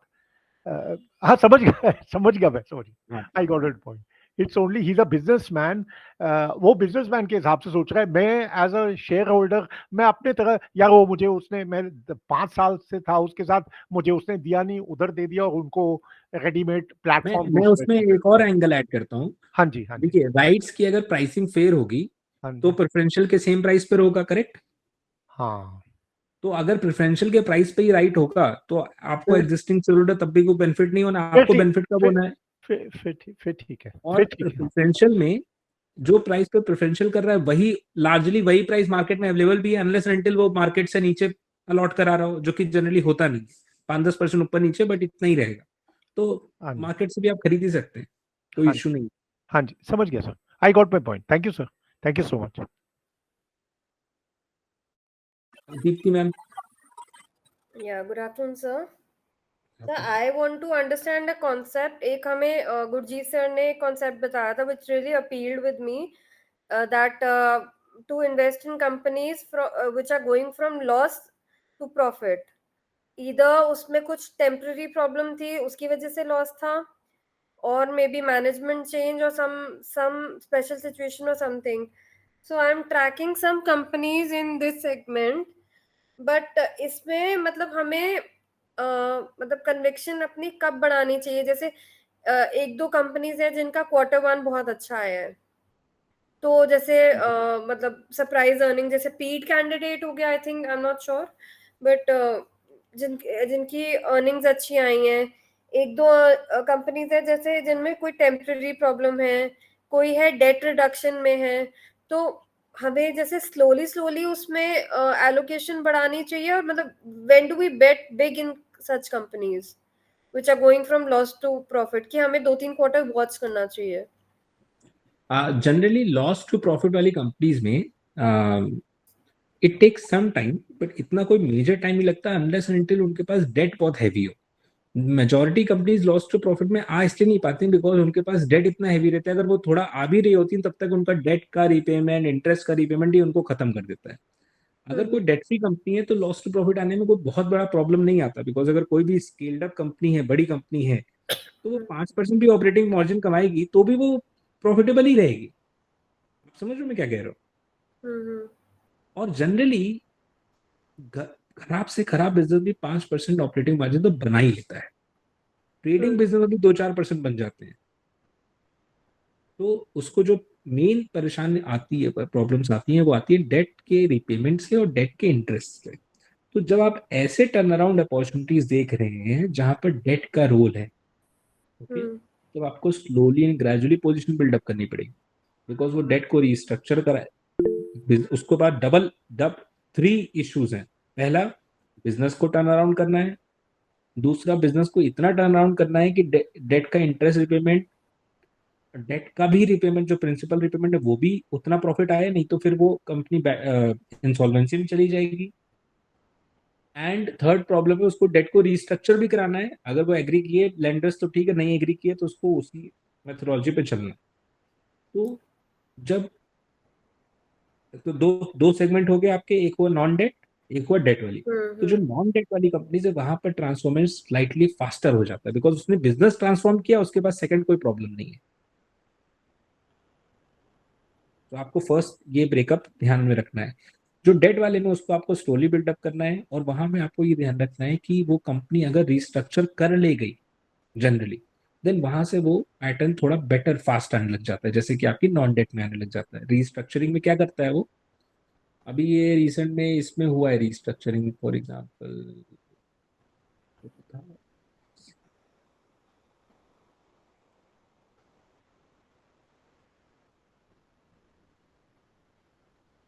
हाँ देखिए मैं आपको दिखाई देता हूँ,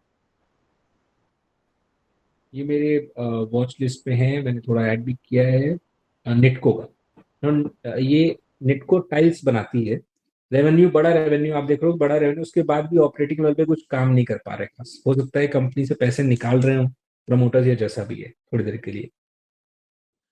फिर उसके बाद रेवेन्यू 800 करोड़, 700 करोड़, 600 करोड़, 500 करोड़, 400 करोड़, 300 करोड़, फिर 400, 400, 300, खत्म ही होने लग गया। मतलब बिजनेस पे ध्यान नहीं दे रहे हैं प्रमोटर्स, तो खत्म होने लग गया।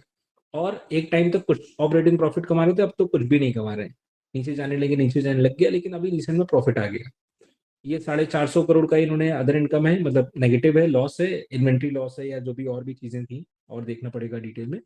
बट ये इनका ये वाला 448 का आप हटा दो तो हर साल इनको इंटरेस्ट कॉस्ट ही 90 करोड़, 60 करोड़, तो देख लो आप 50 करोड़, 60 करोड़। मतलब अगर कल को इसका ऑपरेटिंग लॉस खत्म भी हो जाए तो भी इसको 64 करोड़ का इंटरेस्ट कॉस्ट देना पड़ेगा, और डेप्रिसिएशन तो नॉन कैश खर्चा है, बट वो भी प्रॉफिट में आपके नेगेटिव करके ही दिखाएगा। तो इसको आपको प्रॉफिट होने के लिए 64 करोड़ का ऑपरेटिंग मार्जिन चाहिए, जो कि ऑलमोस्ट 10-12% है, मतलब नेट ब्रेकिंग ही होने के लिए। बट अगर ये डेट नहीं होता तो ये अगर 5% भी ऑपरेटिंग प्रॉफिट आता तो 20 करोड़ का आ जाता। डेप्रिसिएशन मान लीजिए 10 करोड़ का होता, कुछ होता, तो भी ये नेट नेट जीरो हो जाता। और डेप्रिसिएशन अगर होता भी तो भी इसके पास कैश लॉसेस नहीं होते, ये अगले साल उस पैसे को बेटर करता और ग्रो कर ले जाता। ठीक, अभी यहाँ पर क्या हुआ है, इस कंपनी में एक दूसरी कंपनी ने इसको टेक ओवर कर लिया है। देखते हैं अगर यहाँ पर इन्होंने Autham investments I think. Right, हाँ। तो जेएम ने पहले इसका डेट लिया था, और उस डेट को इन्होंने उसको दे दिया ऑथम को, और उन्होंने उसको पूरा एक टर्न अराउंड स्टोरी बना के अभी रिसेंट में उन्होंने रेवेन्यू भी काफी इनका ग्रो किया, मार्जिन भी बेटर हो रहे हैं, इनके पास अदर इनकम भी आई है, I think sale of land से आई है इस बार के लिए, और इसको पूरा टर्न अराउंड करने की कोशिश कर रहे हैं। और डेट को अगर आप नोटिस करोगे तो डेट को इन्होंने फुली रिस्ट्रक्चर कर लिया है, कुछ तो कुछ पे ऑफ कर दिया है, कुछ रिस्ट्रक्चर कर दिया है। तो देखो ये 22, 24, 25 हर क्वार्टर का जो इंटरेस्ट कॉस्ट था वो सडनली 3 करोड़ रुपए आ गया। Correct, right. इन्होंने इसको एक्वायर करना और ये एक्विजिशन जो उनका कंप्लीट हुआ था वो यहाँ पे कहीं पर हुआ था। Is that correct? अगर आपने ये जर्नी देखी होगी तो क्या करूं? तो मैंने फॉलो तो नहीं किया, मुझे बस थोड़ा बहुत इसलिए पता है क्योंकि सर ने ये बात की हुई है इसके बारे में। मैं आपको यहाँ दिखा देता हूँ, मैं आपको यहाँ दिखाता हूँ। हेलो, मेरा और निकालने से काम नहीं है, तुम बाहर का काम खत्म करो ना। ये सब कौन उठाएगा? देखो छोटू, तुमको बैठने का बहुत बुरा आदत हो गया है। तुम बैठे रहने के लिए तुम नहीं बैठे रहो, काम अपना खत्म करते चलो। अर्चना मैम प्लीज म्यूट। बोलना चाहे तुम खुद भी पूछ सकते हो। अर्चना ma'am please mute.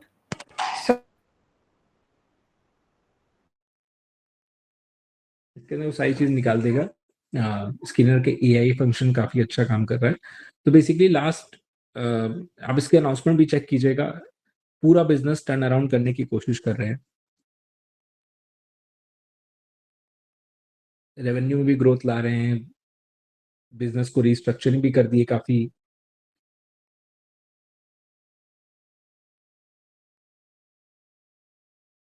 Financial restructuring कर दी है। हाँ, एक रोड मैप इन्होंने बनाया हुआ है, रिस्ट्रक्चरिंग एग्रीमेंट हुआ है 22 अक्टूबर 22 2024 को। तो आपने देखा कि कैसे, जैसे मैं अगर फाइनेंशियल इधर ओपन कर दूं, तो इन्होंने जब एक्वायर किया तब भी ये लॉस मेकिंग था, यहाँ से कहीं एक्विजिशन के एंगल्स आने लग गए। उसके बाद इन्होंने जो ये 473 का, मुझे देखना पड़ेगा एग्जैक्टली क्या था, बट यहाँ पर इन्होंने कुछ राइट ऑफ किया, जैसे भी किया, बिजनेस को टर्न अराउंड करने की कोशिश यहाँ से इनकी स्टार्ट हो गई, ये लास्ट 2 क्वार्टर से। फिर इन्होंने डेट को रिस्ट्रक्चर कर लिया। अब यहाँ से जर्नी इनकी थोड़ी बेटर हो रही है, बिकॉज अब ये ऑपरेटिंग प्रॉफिट थोड़ा बेटर करेंगे तो इनके पास डायरेक्ट वो पैसा जाएगा प्रॉफिट के अंदर। तो आपका जो रेट ऑफ एक्यूमुलेशन होगा, वो पहले क्वार्टर में जब इन्होंने किया तो थोड़ा सा ट्रैकिंग क्वांटिटी हो गई। अब आप वेट कर रहे हैं कि इनकी डेट की रिस्ट्रक्चरिंग हो, थोड़ा थोड़ा आपने और ऐड कर लिया। जैसे इनकी रिस्ट्रक्चरिंग कंप्लीट हुई, आपने अपने आप हर एक क्वार्टर में आपने ऐड करना शुरू किया थोड़ा थोड़ा। अब मैं आपको इसका रिवर्स दिखाता हूँ, ठीक है? ये क्लियर हो गया आपको नेटको वाला? यस ये यहाँ पे पढ़ा देता हूँ आपको। इन्होंने डेट को कन्वर्ट किया इक्विटी शेयर्स में, सस्टेनेबल डेट पे कर दिए, कैपिटल इन्फ्यूजन किए, वारंट्स दिए, इतने ऑलमोस्ट 350 करोड़ का और लाए। इक्विटी रिजल्ट्स में डीलेवरेजिंग हो गई, ब्रेक इवन अचीव हो गया। जो आपसे कह रहे थे ना, ब्रेक इवन अचीव करना टफ हो जाता है। फिर उसके बाद वर्ल्ड टाइम सेटलमेंट किया। ये सारा करता रहता है मैनेजमेंट, उसी के अंदर प्राइस ऊपर नीचे दाएं बाएं सब जा रहा है। ये मैनेजमेंट का काम है, वो अपना कर रहा है उसको। फिर उसके बाद शेयर होल्डिंग चेंज हुई, ऑब्जेक्ट क्लॉज अमेंड हुआ। अब रियल एस्टेट डेवलपमेंट में भी ऐड कर दिया उसको कि भाई टाउनशिप और कॉलोनीज बनाएंगे, क्योंकि इनके पास लैंड बहुत पड़ी हुई है। तो लैंड के अंदर टाउनशिप बनाएंगे, रेजिडेंशियल कॉम्प्लेक्स बनाएंगे। रियल एस्टेट में इन्होंने ये एक प्लॉट बेचा 2024 में, जॉइंट डेवलपमेंट किया, उससे थोड़ा पैसा आया, एडवांस पैसा आया। हाँ, तो ये जो जून में आपको 50 करोड़ का जो गेन दिख रहा है ना, उसमें ये अलीबाग वाली प्रॉपर्टी का 58 करोड़ का डेवलपमेंट के लिए पैसा आया, इनके पास एडवांस आया। तो उससे कैश पोजीशन बूस्ट हो रही है। और ये जब ये डेवलपमेंट से पैसा आएगा तो वो कंपनी के लिए प्रॉफिटेबल है। ये लीज होल्ड लैंड दिए, ये रियल एस्टेट का इन्होंने कुछ किया। उसके बाद देखिए, इन्होंने प्रेस्टीज ग्रुप के साथ ऑर्डर मिला 105 करोड़ का। फिर उसके बाद जो कि 111 हो गया, फिर 216, अभी 261। जैसी बड़ी कंपनी है लॉस मेकिंग कंपनी को क्यों देगी? मैम वो यही तो बात है ना, जब ये ऑथम इसके अंदर आया है तो लॉस मेकिंग, मतलब कॉन्टैक्ट्स की वजह से ही हुआ ना वो, जैसे अगर कोई इन्वेस्टमेंट आया, कॉन्टैक्ट्स की वजह से भी हुआ, नो डाउट कॉन्टैक्ट वजह से। क्वालिटी ऑफ द बिजनेस भी अच्छा होगा, क्वालिटी ऑफ द कंपनी भी अच्छी, जो उनके पास जो बना रहे हैं वो क्वालिटी से बना रहे होंगे, तभी था। एंड कॉन्टैक्ट्स, तो इसी वजह से तो जब टर्न अराउंड कंपनीज में एक अच्छा मैनेजमेंट आता है तो ये सारी चीजें होती ही है। वो आया इसीलिए कि मुझे इसको बड़ा करना है, कैसे करना है वो देखना है, ठीक? तो कॉन्ट्रैक्ट से इसने सब करना शुरू किया। फिर 280 करोड़ तक पहुंच गया। ये तो एक सिंगल ऑर्डर से, प्रेस्टीज और लोधा से। फिर उसके बाद पर एक ऑर्डर आया है तो फिर वो मल्टीपल आने की वो है, आगे भी पाइपलाइन हो सकती है। 105 दिसंबर में किया, फिर उसके बाद सितंबर 25 तक 260 हो गया। फिर उसके बाद हिंदुस्तान से इन्होंने मिला, फिर ये मिला, फिर वो मिला। अब विंड एनर्जी बिजनेस इन्होंने हटाया। ये सब रिस्ट्रक्चरिंग कर रहे हैं, रेगुलेटरी क्लीन अप इन्होंने किया, रेटिंग को इन्होंने इंप्रूव कराया। ये सारी चीजें ये करते रहेंगे, केसेस सेटल किए, सारा काम इनका यही काम है। और उसके बाद एक डेट इन्होंने 1000 करोड़ का किया, 1000 करोड़ का रिड्यूस किया। पूरी रिस्ट्रक्चरिंग का पूरा काम चल रहा है, एक बिजनेस को कैसे ये वापस रीबर्थ करा सके। तो जो मैं आपको कह रहा था कि जब आप वैसे बिजनेस पे फोकस करें जहां पर डेट का इशू है। बैलेंस शीट में अगर आप डेट देखोगे तो ऑलरेडी नेगेटिव रिजर्व्स पे खड़ी है कंपनी, ऑलरेडी 800 900 करोड़ के डेट है। तो यहाँ पर आपको स्लोली ग्रेजुअली बिल्डअप करनी पड़ेगी पोजीशन, एकदम से नहीं। हर एक क्वार्टर में आप ट्रैक रखिए पर सर कैसे इस ये नेगेटिव वाले एरिया में तो एंटर करने से ही डर लगेगा, मतलब बहुत एग्जैक्टली अर्ली कभी नहीं नहीं हो करो जाएगा। वही नहीं आई करो वुड कभी रादर आपको मतलब जब थोड़ी शॉर्ट हो गई, जैसे क्वार्टर ये जून में थोड़ी शॉर्ट हो गई position, I would rather like to invest. Is this very late to invest in such kind of business? नहीं सी मैं पर्सनली यहाँ पे कोई स्टॉक रिकमेंडेशन नहीं दे रहा हूँ, मैं बस आपसे ही कह रहा हूँ कि आपका जो क्वेश्चन है मैं उसका आंसर दे रहा हूँ कि आपने पूछा कि भाई मैं ये loss making company turn around करी तो मैं कब लूँ उसको, तो मैं बस कुछ आंसर दे रहा हूँ आपको कि आप कब ले सकते हो। अगर देखो अगर आप ट्रैकिंग पोजीशन नहीं बनाओगे राइट, और मार्केट ने प्राइस में मूवमेंट दे दिया तो आप कहोगे यार 50 का मिल रहा था अभी 100 हो गया, मैं 50 में बहुत थोड़ा सा ले रही थी। बट अगर आपके पास कुछ ट्रैकिंग पोजीशन पड़ी होगी, 5 शेयर 10 शेयर 100 शेयर 50 कुछ भी पड़े रहेंगे, तो एवरेज आप करना रिलेटिवली आसान है compare to fresh position build करना, क्योंकि आपको लगेगा आपने चलो 50 में लिया थोड़ा 100 में लेंगे। बट हर एक केस में आपको माइंड में डालना पड़ेगा कि भाई ये कंपनी आज 100 रुपए की है, क्या ये 1000 होगी कि नहीं होगी। जब तक वो विजन आप नहीं लाओगे अपने अंदर, विजन नहीं आएगा। अगर मतलब फ्रॉम रीडिंग द कंपनी कि हाँ क्या ये बिजनेस को ये 5,000 करोड़ का कर सकते हैं, क्या ये बिजनेस को ये 600 करोड़ का रेवेन्यू कर सकते हैं साल का, या 1,000 करोड़ पे वापस ला सकते हैं, या वॉट एवर द केस में भी, तब तक क्या होगा हर एक 5% प्राइस बढ़ेगा ना तो आपको लगेगा यार मैंने खरीदा नहीं, मुझे खरीद लेना चाहिए था। और जब आपका विजन 5-10x का होगा कि हाँ नहीं यार ये कंपनी ग्रो कर लेगा, तो हर एक 5-10% ऊपर बिजनेस, हर एक क्वार्टर में जब बिजनेस परफॉर्मेंस इंप्रूव होगी, भले वो क्वार्टर में शेयर प्राइस 20% बढ़ चुका है, आप ऐड करने में हिचकिचाओगे नहीं। We can average up. और जब जब आपको ये लगेगा बस अगले क्वार्टर में 20% बढ़ा कि नहीं बढ़ा, या ये ऐसा हुआ, विजन जब तक आपका वहां 10x का नहीं रहेगा क्या ये 10 गुना कर सकता है बिजनेस को, नहीं तब तक आप इसको ऐड नहीं कर पाओगे।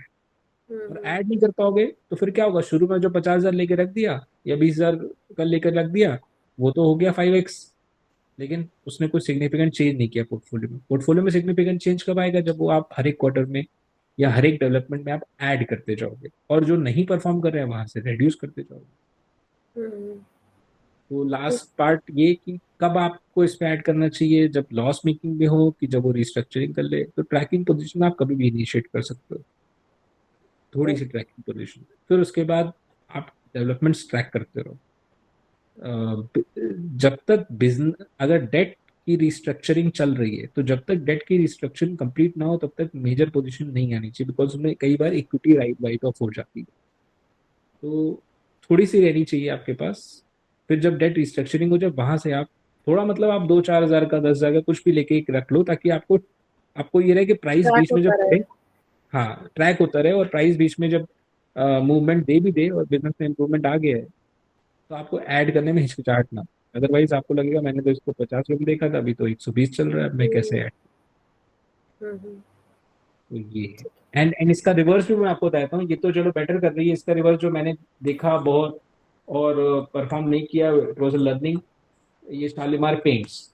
इसमें भी क्या हुआ, ऐसे ही एक बहुत नामी ग्रामी इन्वेस्टर आया और उसने स्टेक खरीद लिया, ये जिंदल जिंदल फैमिली का है, ये जिंदल से बहुत क्लोज हैं, और देखोगे आप सावित्री जिंदल, ये शालीमार उनका ही वो था। और इसके अंदर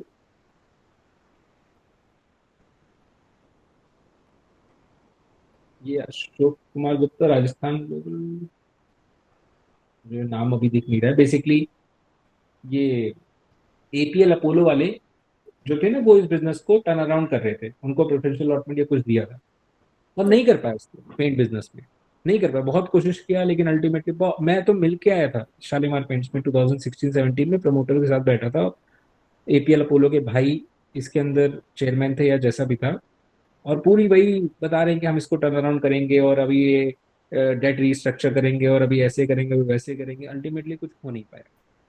अब देखो यही मैं आपको बता रहा था कि क्या होता है कि अगर कंपनी को बिजनेस को टर्न अराउंड करना है तो उसको डेट और इंटरेस्ट कॉस्ट का भी बहुत मेजर हेडेक रिजॉल्व करते रहना पड़ता है, double double problem without restructuring के पॉसिबल नहीं हो पाती, जर्नी बहुत लंबी खिंच जाती है। एक हाथ नीचे खींच रहा है, एक हाथ ऊपर खींच रहा है। तो ये देखो आपको दिखाई देगा, ये रेवेन्यू तो इसने ग्रो किया बट आज भी प्रॉफिटेबल नहीं हो पाई, सब इक्विटी सब खत्म हो गई। ठीक है सर। तो ये तो हो गया कंपनीज जो कि जैसे बिल्कुल गैर गुजरी कंपनीज थी और वो उनमें कुछ न्यू मैनेजमेंट आके टर्न अराउंड कर रही है। बट एक कंपनी जैसे जो आपने एग्जांपल लिया शिवालिक बायोमेटल, तो I was tracking this company, मतलब अभी तो नहीं कर रही, 2 इयर्स पहले कर रही थी। तो इसका काफी अच्छा स्कोप था एंड मतलब ग्रोइंग सेक्टर में थी और इसमें अच्छा खासा केपेक्स भी हो गया था। बट इसकी जो टॉप मैनेजमेंट थी वो बिकॉज ऑफ बीइंग ओल्ड उन सब ने रिटायरमेंट ले लिया और अब नई मैनेजमेंट आ गई, अब सारे उनके बच्चे आ गए हैं। तो अब should be wait for them to perform, क्योंकि अभी कुछ खास चेंज हो नहीं रहा, चाहे वो कह रहे हैं हम कंपोनेंट्स में जा रहे हैं और मतलब हो रहा है, मतलब they are giving a rosy picture but it's not showing so well in the numbers till now. हाँ एग्जैक्टली तो आप अपना माइंडसेट एक चीज बना लीजिए कि आपके पास, आप भूल जाइए कि शेयर प्राइस मार्केट में अवेलेबल है। आप एज अ इन्वेस्टर ही सोचिए। इन्वेस्टर क्या सोचता है, तुम परफॉर्म करते रहोगे मैं और ऐड कर लूंगा, सिंपल। नहीं परफॉर्म करोगे मैं ट्रिम करता रहूंगा, इसमें एक ही है। बट हाँ, आपको माइंड में ही डालना पड़ेगा कि अल्टीमेटली आप बेटिंग कर रहे हो। बेटिंग एज इन आप ये सोच रहे हो कि भाई ये बिजनेस ग्रो करेगा, you are betting on the business to grow. तो वो ग्रोथ एक क्वार्टर कम एक क्वार्टर ज्यादा आपको टाइम देना पड़ेगा। एक क्वार्टर में दिन अपने को लगता है बहुत बड़ा क्वार्टर है, बट प्रैक्टिकली अगर आप दिन देखो तो 50-60 दिन ही वर्किंग होते हैं, जिसमें भी 5-10 दिन ऐसे भी खराब हो जाते हैं।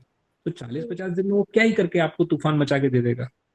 एक एग्जाम्पल बता रहा हूँ कि आपको थोड़ा टाइम देना पड़ेगा किसी भी चीज को परफॉर्म करवाने के लिए, कि भाई हाँ ठीक है थोड़ा टाइम दे दो।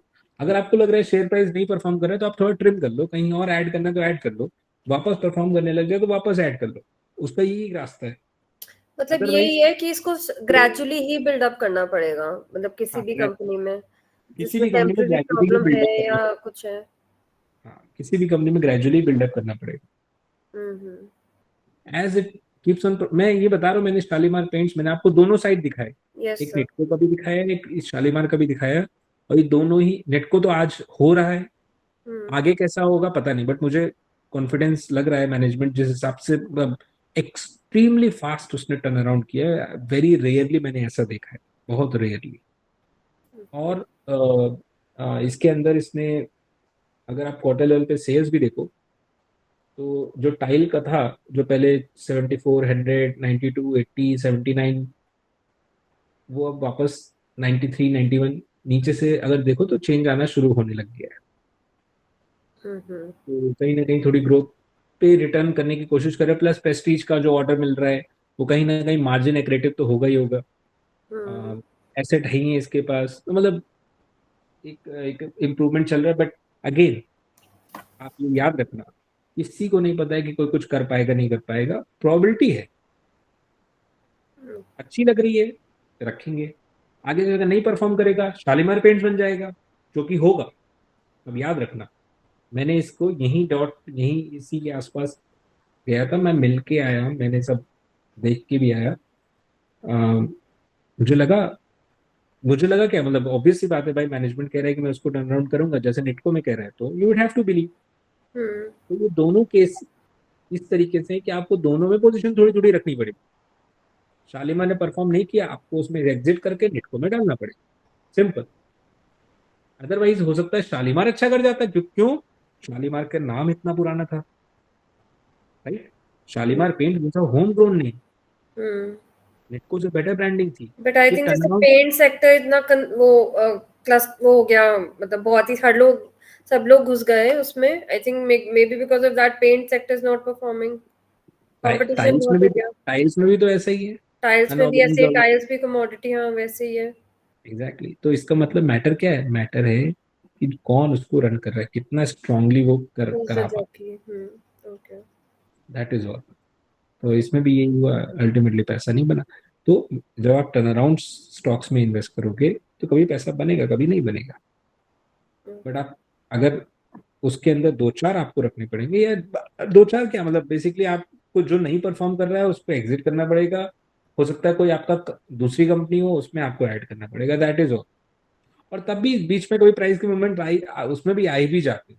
अगर आप बहुत एक्सट्रीमली शॉर्ट टर्म आगे पीछे ना रखो या एकदम ही खराब हो तो फिर आ जाते हैं, वो अलग बात है। बट अगेन जैसे कि मैंने आपको बोला कि आपको लकी नहीं बनना है, आपको प्रोसेस में दिमाग लगाना है। हम्म और प्रोसेस में जब दिमाग लगाना है तो प्रोसेस का मतलब ये है कि एक ही तरीका है, एक ही प्रोसेस है। आपने कहीं एंट्री ली, आपको नहीं पता, अरे मैनेजमेंट को नहीं पता है कि वो अच्छा कर पाएगा नहीं कर पाएगा, देख लो आप, तो हम्म आपको कैसे पता होगा? Hmm and this I am talking about APL Apollo guys, वो हाँ, इसके मतलब अंदर, उनसे स्ट्रॉन्ग क्या होएगा? हाँ उनसे स्ट्रांग क्या हो सकता है, one of the strongest guys हैं, तब भी हम्म नहीं कर पाए।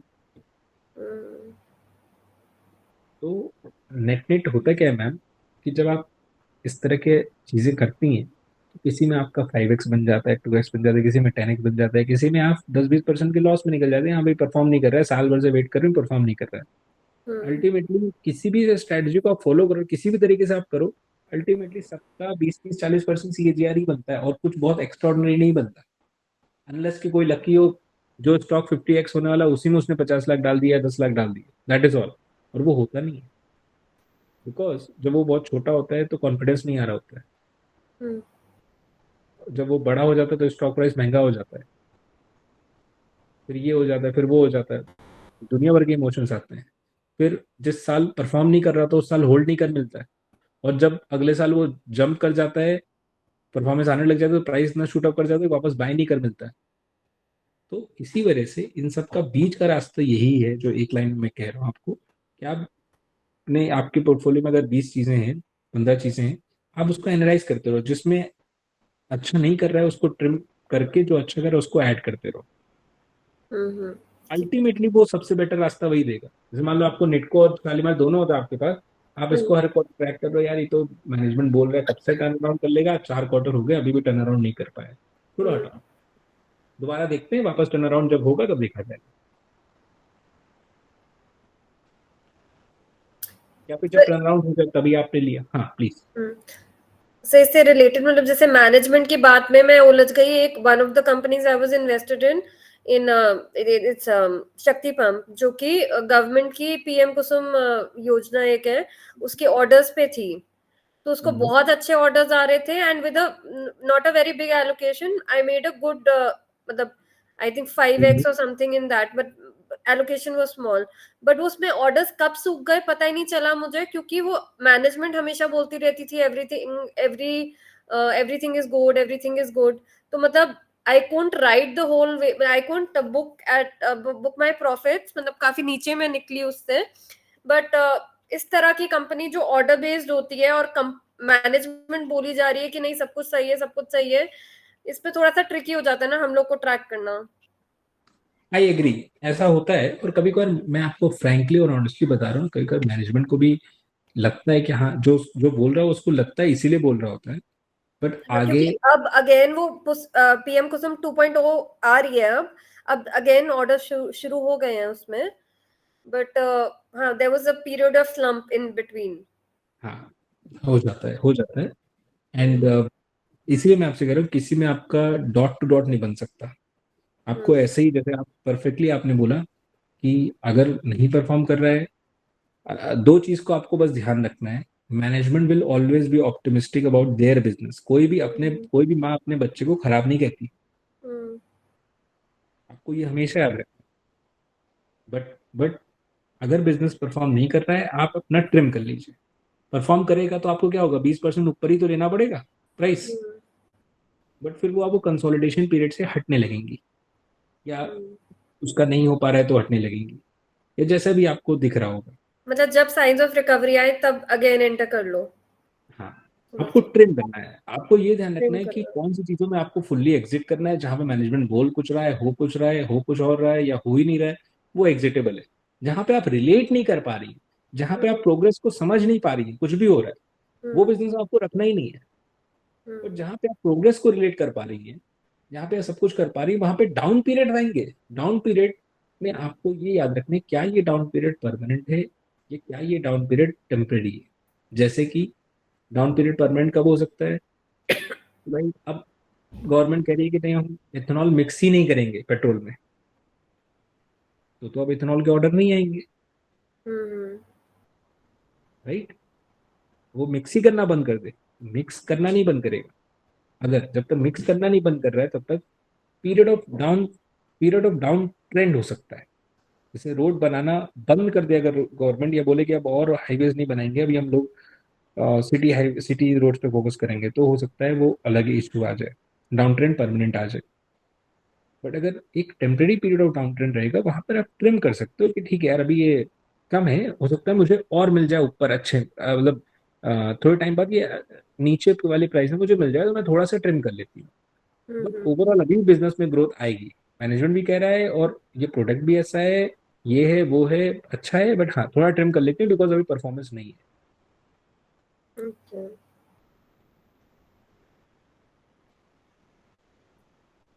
ठीक है, thank you sir, thank you so much. Next we have Nirav, please. Yeah, हाँ sir, thank you for giving us the chance.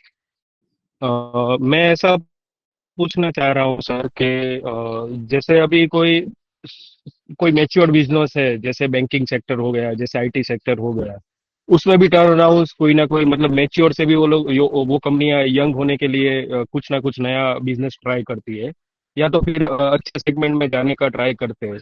तो उसमें हम जब हमारा पोर्टफोलियो एलोकेशन करते हैं, तब उसमें कैसे मैच्योर बिजनेस में जब टर्न अराउंड या तो नए नए यंग बनने की कोशिश कर रहे हैं, तो वो कंपनियां को हम कैसे आइडेंटिफाई तो कर लेंगे हम।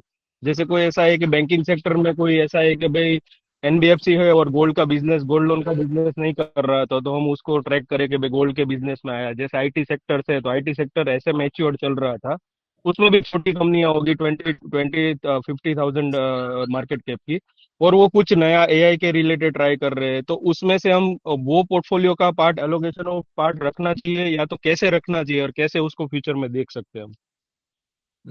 It's a good question.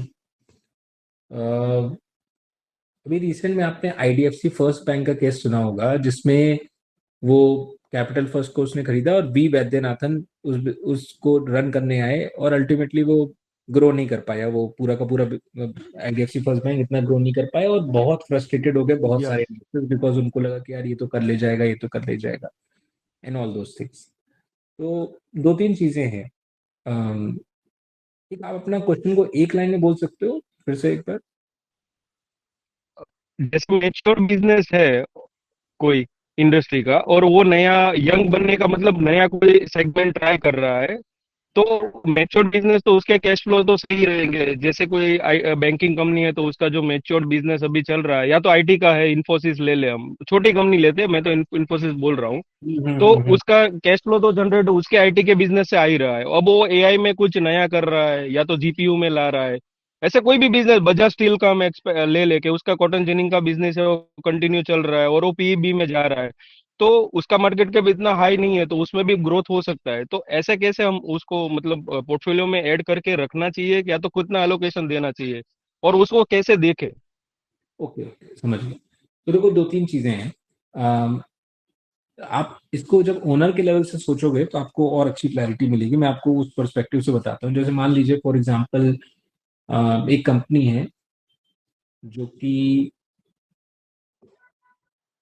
EPC का काम कर रही है, रोड ईपीसी या कंस्ट्रक्शन ईपीसी का काम करती है फॉर एग्जांपल, ठीक है। और उसमें पैसा जनरेट करना अच्छा, हर साल 40-50 करोड़ का पैट आ रहा है, सब कुछ आ रहा है, और वो अपने अच्छे क्लाइंट्स हैं, अपना अच्छा काम कर रही है। अब वो सेगमेंट हम्म। थोड़ा सा सैचुरेट भी हो सकता है, उस सेगमेंट में उससे ऊपर जाने के लिए बहुत ज्यादा स्कोप नहीं लग रहा है, तो मैनेजमेंट सोच रहा है कि अपने 40-50 करोड़ जो हर साल आ रहा है, उसके दो रास्ते, या तो मैं डिविडेंड की तरह डिस्ट्रीब्यूट कर दूं, डेट मेरे पास ज्यादा है नहीं, तो इस पैसे का करूं क्या। ईपीसी में बहुत हाई सेगमेंट में अब और वो है नहीं, मेरा सेगमेंट सैचुरेटेड है, इसमें मैं और कुछ नहीं कर सकता। तो वो क्या करना शुरू करता है, वो एनालाइज करना शुरू करता है कि मैं कौन सा ऐसा बिजनेस है जिसमें मैं जा सकता हूँ। उसके बाद दो रास्ते आते हैं। अगर उसका लड़का है वो बायोटेक इंजीनियर है, तो हो सकता है बायोटेक का काम चालू कर दे। आपको लगेगा ये तो टोटल अनरिलेटेड बिजनेस में काम चालू कर रहा है, बट हो सकता है उसका कोई पार्टनर हो, उसका कोई बंदा हो, उसका किसी जॉइंट वेंचर हो, 4 लोगों के साथ उठता बैठता है। उसका लड़का कह रहा है कि नहीं बायोटेक में अच्छा काम है, पापा इसमें स्टार्ट करते हैं, तो वो जैसे कभी कभी नॉन रिलेटेड बिजनेस में स्टार्ट करता है। कभी कभार क्या होता है, उसका बच्चा एमबीए करके आया होता है, तो कहता है एक काम करता हूँ, अपने रिलेटेड बिजनेस ये पीईबी इसमें स्टार्ट करते हैं, इसमें ग्रोथ अच्छी है और अपने कंस्ट्रक्शन का ही काम करते हैं, ये भी उससे रिलेटेड है, मैं ये नया सेगमेंट हैंडल करूंगा और ग्रो कर ले जाऊंगा इसको। बहुत सारे केसेस में यस ऐसा होता है। यस मेक मनी ऑर्गेनिक्स में यही हुआ, नए नए जनरेशन आई, उन्होंने रिलेटेड केमिकल में भी chemical related businesses, downstream chemicals ये वो स्टार्ट किया, अच्छा परफॉर्म किया, सारे बच्चों को एक एक बिजनेस पकड़ा दिया और वो अपना ग्रो करते रहे उसके अंदर। तो आपको फर्स्ट ये देखना पड़ेगा पहली बात कि ये रिलेटेड बिजनेस है कि नॉन रिलेटेड बिजनेस है। क्यों? क्योंकि आपको याद होगा कभी कभार मैनेजमेंट फालतू चीजें करता है। जैसे मैं आपको एक फालतू चीज दिखाता हूँ, वन ऑफ द फालतू, बाकी तो और भी बहुत सारे फालतू हैं। ये आपका आ गया फॉर एग्जाम्पल, एक बिजनेस का नाम क्या था, हाँ वीडियो, वीडियोकॉन टीवी बना रही थी। टीवी बनाते बनाते अगर आपको याद होगा, किसी को याद है इसमें क्या हुआ कि क्यों ये टीवी वाली कंपनी 12,000 करोड़ का रेवेन्यू कंपनी बैंकक्रप्ट हो गई, खत्म हो गई? किसी को याद है?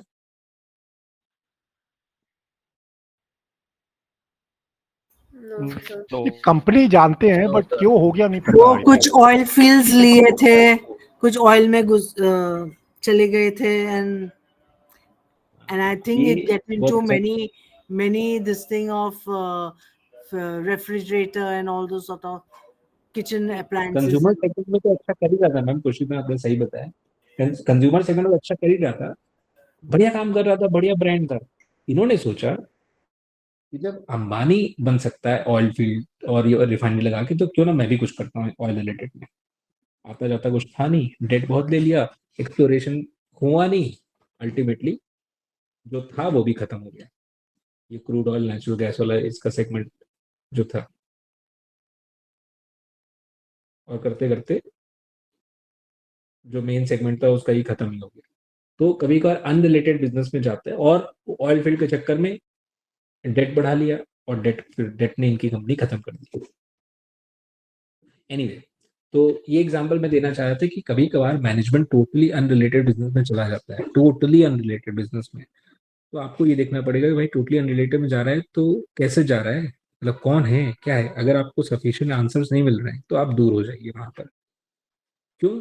हो सकता है परफॉर्म कर ले, हो सकता है ना परफॉर्म करे, बट आप ऐसी सिचुएशन में जाना चाहोगे एज ए इन्वेस्टर जहां पे प्रोबेबिलिटी आपके फेवर में काम कर रही हो। ये नहीं कि प्रोबेबिलिटी उसके लक के फेवर में काम कर रही हो कि बहुत लकी हुआ तो बहुत अच्छा कर ले जाएगा। लक वो अपना ट्राई करे अपने बिजनेस में, आप अपने पैसे से लक में ट्राई करो। तो जब टोटली ऐसा अनरिलेटेड में जाए तो अलग बात है।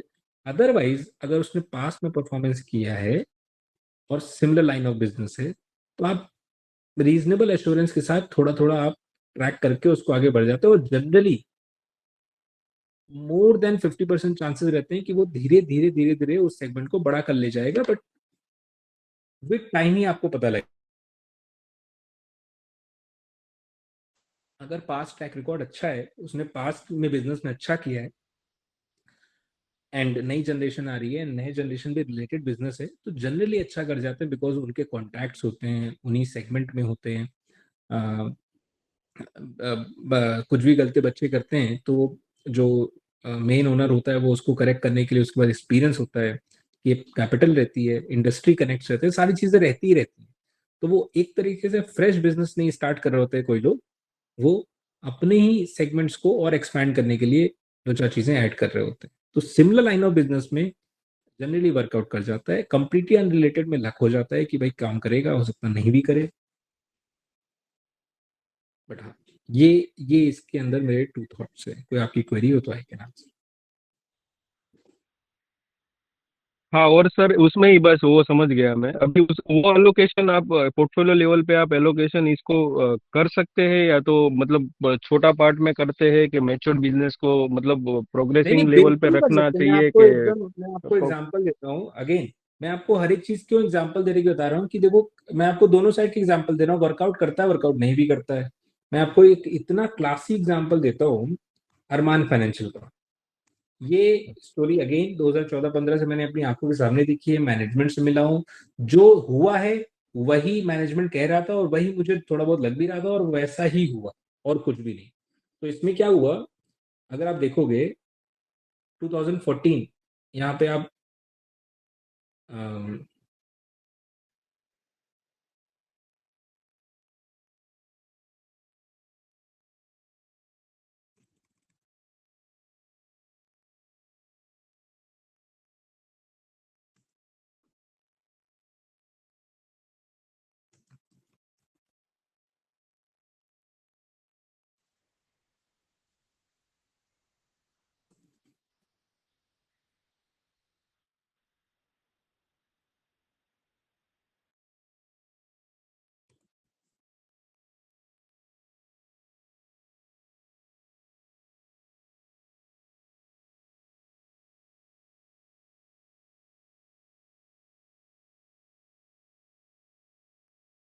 नहीं देखना है। ये अरमान फाइनेंशियल अहमदाबाद बेस्ड कंपनी है। इसने क्या हुआ 2013 में ये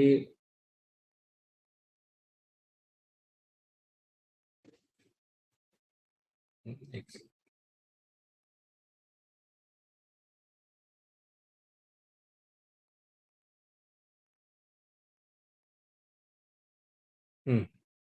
ये टू व्हीलर फाइनेंसिंग का काम करता था। इसके फादर जो है टू व्हीलर फाइनेंसिंग का काम करते थे। Okay, am I audible? तो two wheeler yes sir, financing में yes two sir. Wheeler financing में क्या था कि 2012-13 तक उन्होंने 20 साल टू व्हीलर फाइनेंसिंग में अहमदाबाद में जो मोटरसाइकिल शोरूम होते हैं ना, वो एक एनबीएफसी थी, तो टू व्हीलर फाइनेंसिंग का काम करते रहते थे। इसका बेटा आया और टू व्हीलर में देखो 15 करोड़, 2015-16 में 14 करोड़ का माइक्रो फाइनेंस का रेवेन्यू था। टू व्हीलर फाइनेंसिंग में इनके हिसाब से सैचुरेशन हो गया था कि वहां पर ग्रोथ नहीं आ रही थी, और इसका बेटा आया, उसका कहना था माइक्रो फाइनेंस में स्टार्ट करते हैं। तो तभी हम मिलने गए थे 2013 में। गवर्नमेंट ऑफ आरबीआई ने नए रूल्स लाए थे। उसके पहले माइक्रो फाइनेंस का लाइसेंसिंग सिस्टम नहीं होता था, एनबीएफसी के अंदर ही चलता था। तो आरबीआई ने बोला कि आपको नया लाइसेंस लेना पड़ेगा कोई भी बंदा जिसको माइक्रो फाइनेंस का काम करना हो। This was the first company in India जिसको एनबीएफसी एमएफआई का लाइसेंस मिला। ये आप पढ़ो, number of finance wholly own subsidiary has received a license number इतना XYZ dated February 13 from RBI awarding NBFC MFI license, and it becomes the first company in India to receive RBI MFI license. Commence business 15 फरवरी 2013। तो ये आपका example है कि जिसमें एक existing business एक नया बिजनेस स्टार्ट कर रहा है। करेक्ट? ये टू व्हीलर फाइनेंसिंग थी, अब ये माइक्रो फाइनेंस में जा रहा है। करेक्ट? तो ऐसे में वहां पे लोग मिलने जाते हैं, समझने जाते हैं। आप फोन उठा के बात कर सकते हो कि क्या है, मिलके हम देखा तो हमें लगा, मैं आपको अपना नोट्स दिखा सकता हूँ इसके अंदर जो मैंने उस समय मिलके बनाया। मैंने केवल यही लिखा था कि कंजर्वेटिव मैनेजमेंट लग रहा है, और एक लैंडिंग बिजनेस में कंजर्वेटिव मैनेजमेंट ही मुझे चाहिए, मुझे एग्रेसिव मैनेजमेंट चाहिए ही नहीं एक लैंडिंग बिजनेस में, कि इधर उधर पैसा बांट दे और फिर पैसा खराब हो जाए। और डिट्टो वही हुआ। ये लोग बहुत आराम आराम से इस बिजनेस को ग्रो करते रहे। 14 crore, 30 crore, 37 crore, 50 crore, 100 CR, 150 CR, 133 CR, 173, ये वाला दिखा नहीं रहा है। अब यहाँ पे 500 करोड़ का है, और टू व्हीलर उतना ही जो चल रहा था वो चलता रहा। तो माइक्रो फाइनेंस धीरे धीरे ग्रो करता रहा, नया मैनेजमेंट आया था, नई सब चीजें आई थी, पुराने का एक्सपीरियंस था इनको एनबीएफसी का, फादर का एक्सपीरियंस काम आ गया, लैंडिंग का एक्सपीरियंस था ही, अब बस इसको थोड़ा और बेटर तरीके से किया, सेट हो गया। आज जितना भी बिजनेस का रेवेन्यू आता है, इस 700 करोड़ में से मेजॉरिटी रेवेन्यू जो है, इनफैक्ट ऐसे पता ही लग जाएगा, क्योंकि अगर सब्सिडरी होगी, अगर मैं स्टैंड अलोन देखूं तो स्टैंड अलोन का रेवेन्यू है 182 करोड़। एज्यूमिंग उसमें माइक्रो फाइनेंस नहीं है, तो 2025 में 730 में से 182 आप माइनस कर दो, यानी लगभग 500 करोड़ के आसपास, 500 साढ़े 500 करोड़ का माइक्रो फाइनेंस का रेवेन्यू है। और सारा का सारा प्रॉफिट अगर आप देखोगे तो मेजॉरिटी प्रॉफिट भी शायद उधर से ही आ रहा होगा। 24 में 174 और अभी 52 इधर भी गिरा है। तो 174 में से 38 मान लो स्टैंड अलोन से आ रहा था, तो ऑलमोस्ट 140 करोड़ का रेवेन्यू, 130। 140 करोड़ के रेवेन्यू के बीच में आपका माइक्रो फाइनेंस, जो कि 2013 में कुछ था ही नहीं। आप समझ रहे हो? ये तो आपको देना पड़ेगा मौका, आपको ट्रैक करते रहना पड़ेगा, आपको ऐड करते रहना पड़ेगा, और आप ऐड करते रहे तो ये क्या वैल्यूएशन, ये 6 रुपए का ईपीएस था 2024 में, कंसोलिडेटेड भी उसी के अराउंड ही होगा, 8 रुपए का था। और प्राइस क्या था 2014 के अंदर, 14-15 में, ये मैं जब फर्स्ट टाइम मिलने गया तब तो 25-30 रुपए था, बट एनीवे 80 रुपए का भी आप देखो तो 10 टाइम्स अर्निंग्स मिल रहा था आपको। करेक्ट? फिर धीरे धीरे धीरे धीरे, जैसे मैं आपको जो कॉन्सेप्ट बता रहा हूँ कि अगर आपको लार्ज पैसा बनाना है तो आपको धीरे धीरे ऐड करते रहना पड़ेगा, धीरे धीरे ऐड करते रहना पड़ेगा, जैसे जैसे परफॉर्म करे। तो 25 का 2000 हो गया, या 40 का 2000 हो गया तो 50 टाइम्स हो गया, 50 का 2000 हो गया तो 40 टाइम्स हो गया, 100 का 2000 हो गया तो 20 टाइम्स हो गया। ऐसे ही मल्टीपैगर मिलते हैं, और कोई रास्ता नहीं है। और उसी के बीच में आपको शालीमार पेंट्स वाली स्टोरीज आएंगी जिसमें आपको नहीं परफॉर्म कर रहा है, हटो भाई, अरमान परफॉर्म कर रहा है उसमें डाल देते हैं। ये यस ये सर। ऐसे आपको रखना पड़ेगा।